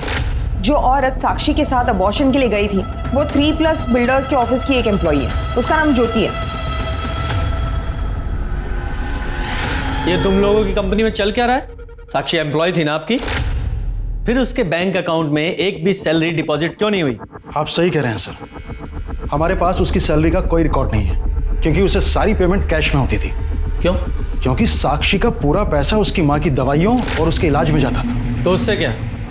वो इसलिए कि साक्षी नहीं चाहती थी कि उसकी सैलरी का एक भी पैसा टैक्स में कटे। अच्छा, कमाल की कंपनी चला रहे हैं आप लोग।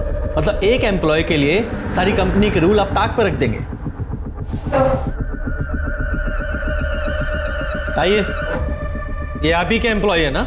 ये मोहतरमा साक्षी के साथ हॉस्पिटल गई थी उसकी माँ बनके उसका अबॉर्शन कराने के लिए, जबकि साक्षी का कोई बॉयफ्रेंड तक नहीं है। सीधे सीधे और साफ साफ बताइए ये चल क्या रहा है आप लोगों की कंपनी में?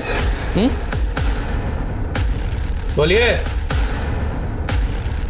सर एक दिन छुट्टी वाले दिन हम दोनों किसी काम से ऑफिस आए थे, तो हमने देखा कि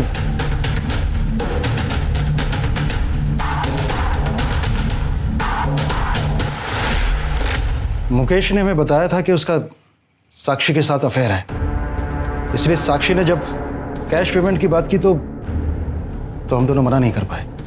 सर हम सच बोल रहे हैं, हम दोनों आपसे कुछ नहीं छिपा रहे। ये मुकेश मर्डर केस की इन्वेस्टिगेशन के दौरान ये एंगल तब सामने नहीं आया था। सर साक्षी की पोस्टमार्टम रिपोर्ट के हिसाब से उसकी मौत 4 मार्च को 4 से 6 बजे के बीच हुई, और सर 2 बुलेट्स फायर किए गए थे, जिसकी वजह से उसकी इंटरनल ऑर्गन डैमेज हुए और उसकी मौत हुई। और सर बैलिस्टिक रिपोर्ट के हिसाब से जिस गन से साक्षी को मारा गया था उसी गन का इस्तेमाल हुआ था मुकेश को मारने के लिए भी। मतलब साफ है कि साक्षी और मुकेश मर्डर केस आपस में कनेक्टेड हैं। हमारे पास जितने भी एविडेंस है मुकेश मर्डर केस के वो सारे इकट्ठा करो। हम मुकेश मर्डर केस को रीओपन करने के लिए कोर्ट में एप्लीकेशन दे रहे हैं। सर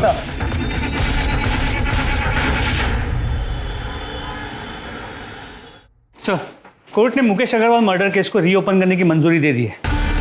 वेरी गुड, शुरू से शुरू करते हैं। सबसे पहले मुकेश अग्रवाल के घर चलते हैं।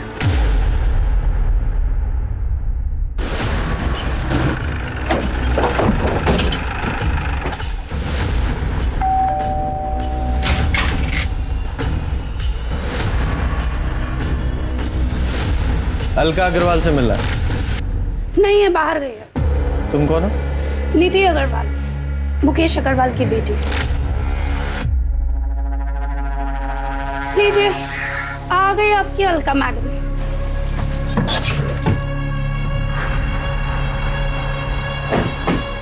आइए, आप ही का इंतजार था। देखिए ना, आपसे मिलने कौन आया। क्या पता भगवान की इच्छा रही तो आज आपको साथ में ले जाओ। नीति, अपने कमरे में जाओ। हाँ, वैसे भी तुम्हारी शक्ल देखने से तो अच्छा है कि मैं अपने रूम में ही बैठूं।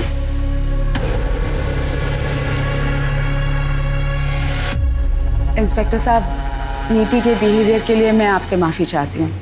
नीति मुकेश और मुकेश की पहली पत्नी प्रेरणा की बेटी है। मुकेश ने प्रेरणा को 6 साल पहले डिवोर्स देके मुझसे शादी कर ली थी, इसीलिए नीति थोड़ा चिढ़ती है मेरे से। तो फिर ये राहुल तो 22 साल का है। दरअसल मुकेश और मेरे रिलेशन के बारे में हमने प्रेरणा को कभी कुछ नहीं बताया था, लेकिन 6 साल पहले प्रेरणा को हमारे रिलेशनशिप के बारे में पता चल गया और प्रेरणा ने मुकेश से डिवोर्स ले लिया। उसके बाद डिवोर्स देकर वो नीति को भी यतीम बनाकर जाने कहाँ चली गई। और नीति उस वक्त वो सिर्फ 20 साल की थी और उसे ये लगता था कि उसके पेरेंट्स के डिवोर्स का सबसे बड़ा कारण मैं ही हूँ। और नीति भी इस सदमे को बर्दाश्त नहीं कर पाई और ड्रग्स में फंसती चली गई। मुकेश की पहली पत्नी प्रेरणा, वो कहाँ है? उसके बारे में मुझे कुछ नहीं पता। हाँ, इतना कह सकती हूँ कि जब तक मुकेश जिंदा थे वो हर महीने प्रेरणा को कुछ पैसे भेजा करते थे। तो मुकेश का अफेयर तो उसकी कंपनी की अकाउंटेंट साक्षी के साथ भी था, उसका भी ख्याल रखते थे वो। साक्षी? कौन साक्षी? माफ कीजिए, मैंने तो ये नाम कभी सुना ही नहीं है। मैं नहीं जानती इस लड़की को कौन है ये। झूठ क्यों बोल रही है? सबको पता है कि मेरा बाप कितना घटिया और कितना गिरा हुआ इंसान। निधि, तू चुप कर। सर, मेरे बाप ने पहले इस कमीनी के लिए मेरी माँ को छोड़ा और फिर तीसरा अफेयर चलाया साक्षी के साथ, और जैसे ही इसको पता चला इसने। खबरदार जो मुझसे झूठ खाता, सब समझ में आ रहा है मुझे। कौन है ये साक्षी? उसी की वजह से आजकल संडे को भी आपको ऑफिस में काम आ जाता है। ऑफिस में वर्कलोड है तो काम करूंगा ना। झूठ मत बोलिए मुझसे। यही एक्सक्यूजेस तुम प्रेरणा को दिया करते थे मेरे लिए। आज वही झूठ आप साक्षी के लिए मुझे बोल रहे हो। आप साक्षी, ऐसा कुछ भी नहीं हुआ था। तो जाने नशे में क्या क्या इमेजिन करती रहती है। और सच तो ये है कि ये तो हमेशा यही चाहती थी कि हम लोगों में हमेशा झगड़े होते रहे। झूठ बोलना बंद करो। सर, अगर आपको मेरी बात पे यकीन नहीं है ना, बस राहुल से पूछ लीजिए। नीति, क्यों मेरा घर बर्बाद करने पे तुली पड़ी है तू? घर बर्बाद मैंने किया या तूने हमारा घर बर्बाद किया?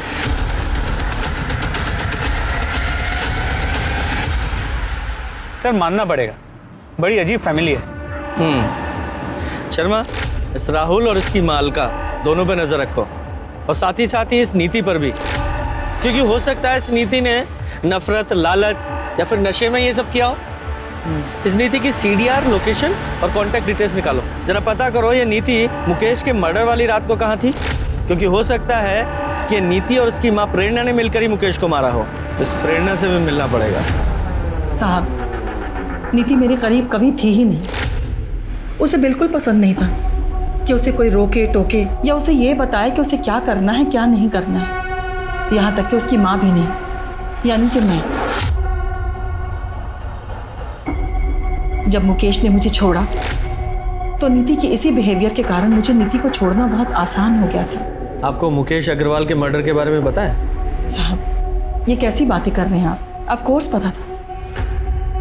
मुकेश की मौत की खबर महीनों तक टीवी पे चली थी, और मेरे लिए तो मुकेश उसी दिन मर गया था जिस दिन उसने अलका के लिए मुझे छोड़ा था। लेकिन साहब, मैंने मुकेश को एक ही शर्त पर डिवोर्स दिया था कि नीति की जिम्मेदारी अब उसकी जिम्मेदारी रहेगी। पर आज मैं एक बिजनेसमैन करण शर्मा की पत्नी हूँ। मैं अपने पास्ट को भूल चुकी हूँ साहब। मेरे पास्ट से मुझे कोई लेना देना नहीं है। मुकेश और साक्षी के कत्ल में एक ही माउजर गन का इस्तेमाल हुआ था। तो क्या मुकेश और साक्षी का कातिल एक ही था, या फिर 2 अलग अलग लोगों ने कत्ल किया था? और अगर ऐसा था तो फिर दो अलग कातिल एक ही हथियार कैसे इस्तेमाल कर सकते हैं?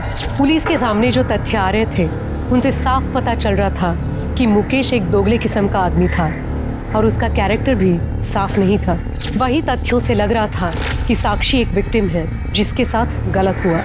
सर, साक्षी को मारने का मोटिव अलका के बेटे राहुल के पास था, लेकिन साक्षी और राहुल के बीच में कांटेक्ट हुआ हो ऐसा कोई लीड हमें मिला नहीं। नीति के कांटेक्ट लिस्ट में ज़्यादातर नंबर्स ड्रग पेडलर्स के। हमें ऐसा लगा कि शायद नीति ने उनका इस्तेमाल किया होगा मुकेश को मारने के लिए, लेकिन ऐसा भी कोई सबूत नहीं मिला। और ये सुरेश और नलिन, इनका क्या? नहीं सर, साक्षी के मर्डर के वक्त इन दोनों की मोबाइल की लोकेशन बंगले के पास की नहीं थी। सर, कहीं ये केस मुकेश मर्डर केस की तरह ठंडा ना पड़ जाए। सर, बंगले के पास वाले घर में एक विधवा रहती है, नारायणी। उसने पहले भी 1-2 बार साक्षी को उस बंगले में आते हुए देखा था उसके बॉयफ्रेंड के साथ। नारायणी का कहना है कि लड़के की और साक्षी की उम्र लगभग बराबर की होगी, लेकिन वो कह रही थी कि दोनों में बहुत झगड़े होते हैं और शायद 4 तारीख को जिस दिन साक्षी का मर्डर हुआ उस दिन भी उनकी लड़ाई हुई होगी। बेहतर होगा कि तुम ये जॉब छोड़ दो। और छोड़ दो क्या, तुम्हें ये जॉब छोड़ना ही पड़ेगा। मैं नहीं छोड़ूंगी, तुम्हें जो करना है तुम कर लो। तुम ये बिल्कुल अच्छा नहीं कर रही हो। आजकल के बच्चे कितने लड़ते हैं। कहीं ये लव एंगल तो नहीं है? नारायणी ने उस लड़के की शक्ल देखी थी? हाँ सर। स्केच बनवाओ सर। और शर्मा, तुम साक्षी के कॉल रिकॉर्ड चेक करो, उसमें पता करने की कोशिश करो ये साक्षी किसी लड़के के रेगुलर टच में थी क्या? सर, एक्सक्यूज मी। हेलो, ठीक है सर, नूतन व्यास को होश आ गया है, मुझसे बात कर सकते हैं। Very good.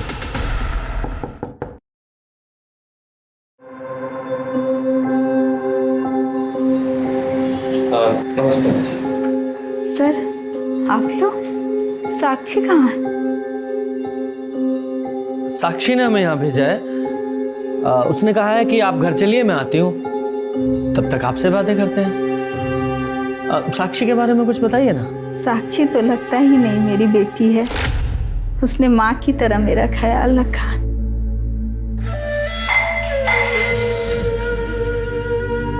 माँ, आप क्यों परेशान हो रहे हो? मुझे बोल दिया होता। ऐसा लगता है मैंने नहीं, उसने मेरी परवरिश की। उसने मुझे कभी अकेला नहीं छोड़ा। उसके रहते मुझे अपने स्वर्गवास पति की कभी याद नहीं आई। बहुत ही खुश मिजाज, जिंदा दिल और हंसमुख है मेरी बेटी, लेकिन उन दोनों कमीनों ने मेरी बेटी की जिंदगी बर्बाद कर दी। किन्होंने? उसके मालिक मुकेश और सुरेश ने मेरी फूल सी बच्ची के साथ जो किया, भगवान करे मेरी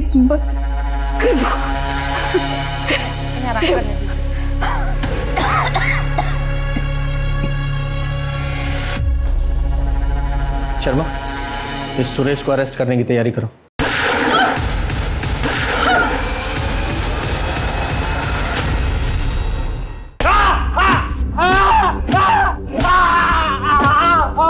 बोल, साक्षी को क्यों मारा? नहीं मारा मैंने साक्षी को। ये ऐसे नहीं बताएगा, जरा इसकी और खातिरदारी करो तब बताएगा। नहीं सर, मैं मानता हूँ कि उस दिन जब मैंने साक्षी और मुकेश को साथ में देखा था तो मेरी नीयत खराब हो गई थी। बस मुझे लगा जब वो मुकेश के साथ सो सकती है तो फिर मेरे साथ क्यों नहीं। इसलिए एक दिन मैंने उसे किसी काम में उलझाए रखा, और जब सब ऑफिस से चले गए और उसके और मेरे अलावा ऑफिस में कोई नहीं बचा, तब सर ये मैंने आउटस्टैंडिंग अमाउंट की डिटेल्स मेल कर दी। सर मैं निकलती हूँ। अरे रुको, इतनी जल्दी क्या जाने की?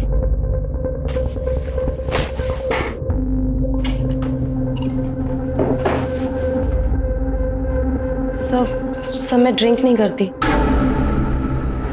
लेकिन खुश तो करती हो ना? हुँ? आज रात मुझे खुश कर दो। क्या कहती है? ज्यादा ना सती सावित्री बनने की जरूरत नहीं है। मैं और नवीन तुम्हारे और मुकेश के बारे में सब कुछ जानते हैं। और सोचो, मुकेश की वाइफ को पता चल गया तो तुम्हारा क्या होगा? मुकेश तुम्हें धक्के मार के निकाल देगा। फिर तुम्हारी माँ का क्या होगा?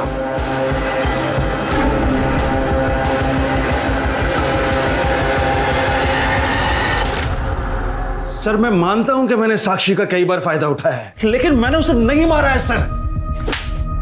एक मजबूर लड़की को उसकी माँ की बीमारी का बहाना बनाकर तूने ब्लैकमेल किया। भले ही ये कंफर्म नहीं हुआ है कि साक्षी को तूने नहीं मारा, लेकिन ये कंफर्म है तूने उसे एक्सप्लॉइट किया। यही रखो इसे।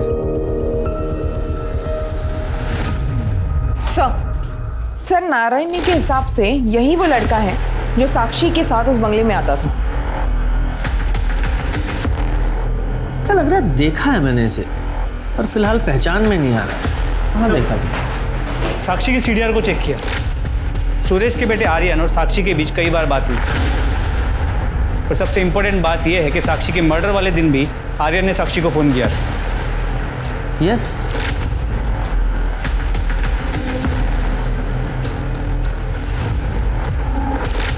ये आर्यन है। शर्मा ये देखो इसका हेयर स्टाइल। आर्यन ही वो लड़का है जो साक्षी से मिलने वो कंपनी के बंगले में जाता था।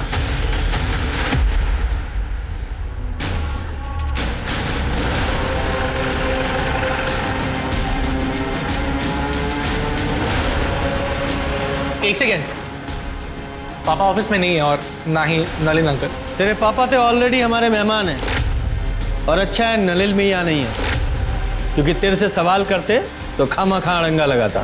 क्या मुझसे सवाल? क्यों? केबिन में बात करें? केबिन में क्यों, यहीं कीजिए सबके सामने। ठीक है, अगर तुझे प्रॉब्लम नहीं है तो यही पूछ लेते हैं। साक्षी को तू कितनी अच्छी तरह से जानता था? साक्षी मैं नहीं जानता था। झूठ बोलता है। इस कंपनी में एम्प्लॉय थी वो, और बोलता है नहीं जानता। हाँ मतलब मैं उसे एम्प्लॉय की तरह जानता हूँ, बट पर्सनली नहीं। तो फिर कंपनी के बंगले में उससे क्यों मिलने जाता था? एक सेकेंड, क्या बोले जा रहे हैं आप? कुछ ही मत बोलिए आप। कुछ भी नहीं बोल रहा हूँ। आई विटनेस है हमारे पास, जिसने तुझे और साक्षी को उस बंगले में कई बार देखा था। 4 मार्च को जिस दिन साक्षी का मर्डर हुआ, तेरे फोन की लोकेशन उसी बंगले के पास की है। बोल, क्यों मारा साक्षी को? क्यों मारा? बताओ वरना यहीं हड्डियां तोड़ूंगा मैं तेरी, वो भी सबके सामने। बोल।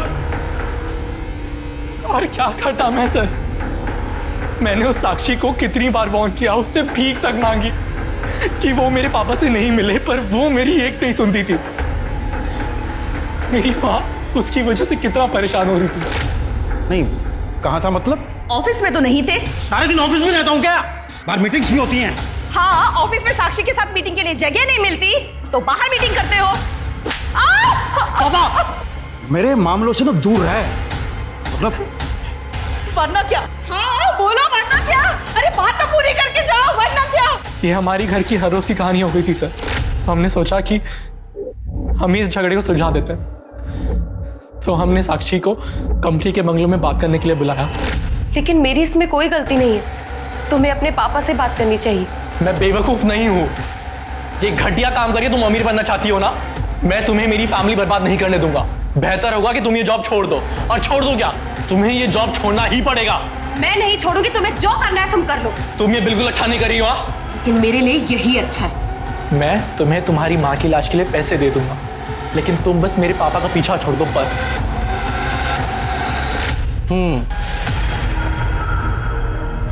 तो उस बंगले के पास में रहने वाली नारायणी को लगा कि तुम दोनों की लड़ाई दो प्यार करने वालों की नोकझोंक है, और तुम दोनों की आपस में लड़ाई हुई थी ना? साक्षी को मुझ पर विश्वास नहीं था। उसे लगता था कि मैं अपना प्रॉमिस नहीं निभाऊंगा, इसलिए उसने पापा से मिलना बंद नहीं किया। दिन पे दिन मेरे घर के हालात और ख़राब होते जा रहे थे, तो फाइनली मैंने गन का सहारा किया। गन कहाँ से मिली? पापा की कार की सीट से। मुकेश अंकल की मौत के अगले दिन जब मैं हर रोज की तरह जॉगिंग पे जा रहा था, पापा बहुत गुस्सा होते अगर उन्हें मालूम पड़ता कि मैंने उनकी गन छुई है। इसलिए मैंने सोचा कि मैं उन्हें बताऊंगा ही नहीं। इसलिए पापा के डर से मैंने उस गन को सेफ जगह छुपा दिया। लेकिन सर स्ट्रेंजली पापा ने कभी उस बारे में जिक्र ही नहीं किया। कभी कभी तो मेरा मन करता था कि मैं पापा को ही मार दूं मैं, लेकिन पापा को मार के मेरी माँ को विधवा बना के सर मेरी प्रॉब्लम सॉल्व नहीं होती। तो मैंने फाइनली सोचा कि मैं एक आखिरी बार साक्षी को मिलता हूँ और हम फाइनली 4 मार्च को 6 बजे मिले। मैं अंदर नहीं जाऊंगी, तुम्हें जो बोलना है यही बोलो, और मैं इस जगह दोबारा नहीं आऊंगी। ठीक है, तो इसे मेरी फाइनल वार्निंग समझ ले और मेरे बाप से मिलना छोड़ दे। तो तू अपने बाप से क्यों नहीं बोलता कि वो मेरा इस्तेमाल करना छोड़ दे? मैं नहीं बोल सकती क्योंकि वो मेरी जरूरतें पूरी करता है और मैं उसकी। चुप हो जा, झूठ बोल रही है तू। तूने फंसाया मेरे बाप को, पैसों की भूखी है तू। तो अपने बाप से जाकर पूछना, हो सकता है तेरी माँ को ऐसे ही फंसा के लेकर आया हो, जबरदस्ती शादी की हो, और तेरी माँ ने भी उसके साथ पैसों के लिए शादी की हो, है ना?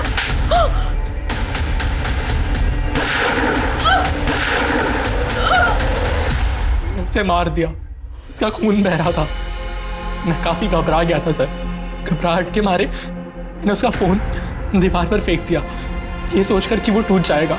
उसके बाद मैंने उसका पर्स लिया और अपने कूड़ेदान में डाल दिया। मैं समझ नहीं सका कि मैं बॉडी के साथ क्या करूं।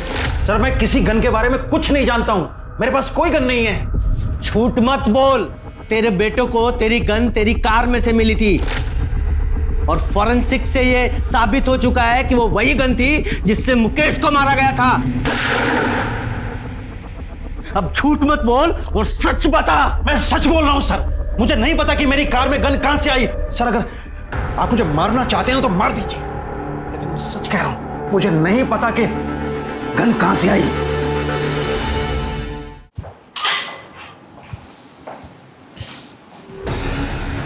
शर्मा, कहीं ये सुरेश सच तो नहीं बोल रहा है? कोई सचमुच में ही सुरेश को मुकेश के मर्डर में फंसाने की कोशिश कर रहा हो? सर जब ऑफिस में पूछताछ की थी तो वहाँ के लोगों ने कहा था कि ऑफिस की कार तीनों पार्टनर्स यूज करते हैं और एक एक्स्ट्रा चाबी ऑफिस में भी होती है। हाँ तो ऐसा हो सकता है ना कि या तो कातिल इन तीनों पार्टनर्स की फैमिली में से ही कोई है, या फिर इनके अलावा कोई ऐसा आदमी जिसकी पहुंच उन चाबियों तक थी। उसने मुकेश का मर्डर किया और गन इस सुरेश की कार में प्लांट कर दी। कौन हो सकता है ऐसा? पुलिस ने साक्षी के कातिल को ढूंढ लिया था। आर्यन ने साक्षी का कत्ल किया था अपनी माँ की खुशियाँ वापस लौटाने के लिए, बिना ये सोचे कि इस कदम से उसने अपने परिवार को बर्बाद कर दिया था। पर सवाल अभी भी वही था कि मुकेश का कातिल कौन है। पुलिस की हर संभव कोशिश एक डेड एंड पर जाकर रुक जाती थी। इसलिए पुलिस ने एक बार फिर सब कुछ शुरू से शुरू करने का सोचा, और तब कुछ ऐसे तथ्य सामने आए जिसे पुलिस ने पहली बार गलती से नजरअंदाज कर दिए थे। इसमें साफ साफ तो लिखा है कि मुकेश अग्रवाल को जो गोली मारी गई वो सीधी नहीं बल्कि नीचे से ऊपर की तरफ। इतनी बड़ी भूल हमसे हुई कैसे? सर ये बात तो मैंने आपको बताई थी, इसमें भूल कैसे? भूल यही है कि हमने इतनी इंपॉर्टेंट इंफॉर्मेशन को नजरअंदाज किया है। मतलब मैं तुम्हें समझाता हूँ। मुकेश अग्रवाल की हाइट 6 फीट की थी और पोस्टमार्टम रिपोर्ट के हिसाब से उसे लगभग 10 फीट दूर से गोली मारी गई और गोली की ट्रैजेक्टरी नीचे से ऊपर की तरफ थी। जनरली लोग जब शूट करते हैं तो वो चेस्ट पे निशाना लगाते हैं, लेकिन मुकेश को गोली शोल्डर पे लगी। इसका मतलब वो कोई प्रोफेशनल शूटर नहीं था जो सिर्फ 10 फीट की दूरी से सही निशाना नहीं लगा पाया। शर्मा, जरा शोल्डर को एम करो और शूट करो।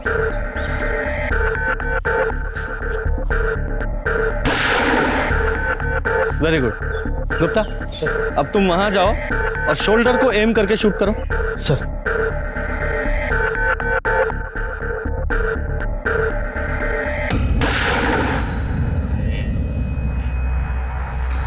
करेक्ट। शर्मा, जरा इधर आओ। ये देखो, ये वो टारगेट है जो तुम्हारी बुलेट से हिट हुआ। वो एकदम सीधी बॉडी के पार हुई है, और गुप्ता ने जो शोल्डर पे गोली शूट की उसकी ट्रैजेक्टरी नीचे से ऊपर की तरफ। मतलब जिसने भी शूट किया है उसकी हाइट मुकेश की हाइट से काफी कम थी। गुप्ता, तुम्हारी हाइट कितनी है? सर मेरे 5 फुट 8 इंच। शर्मा, हमारे सस्पेक्ट्स में से किसकी हाइट 5 फुट 8 इंच की है? जरा पता लगाओ। सर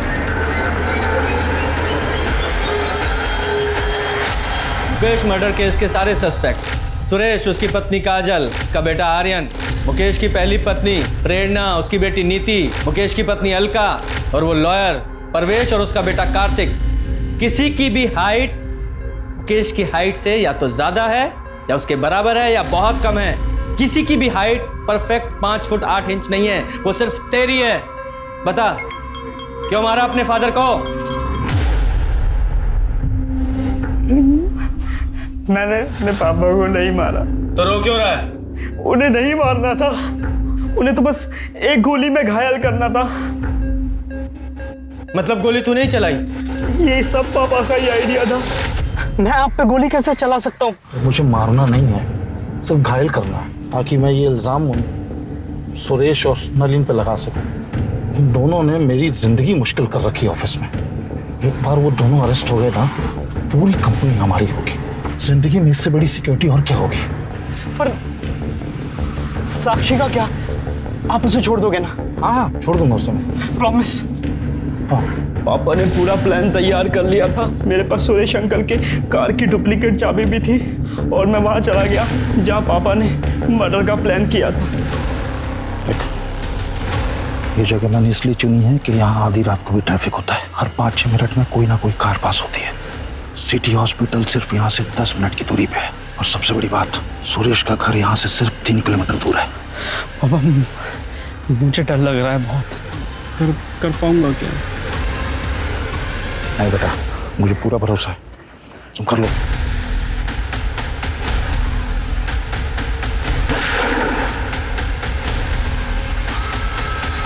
पापा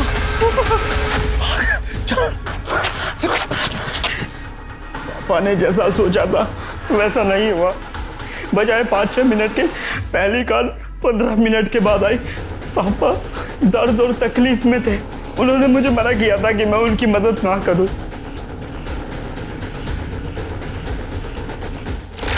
तो तेरे पापा मुकेश को कैसे पता था कि सुरेश की कार वहां खड़ी है?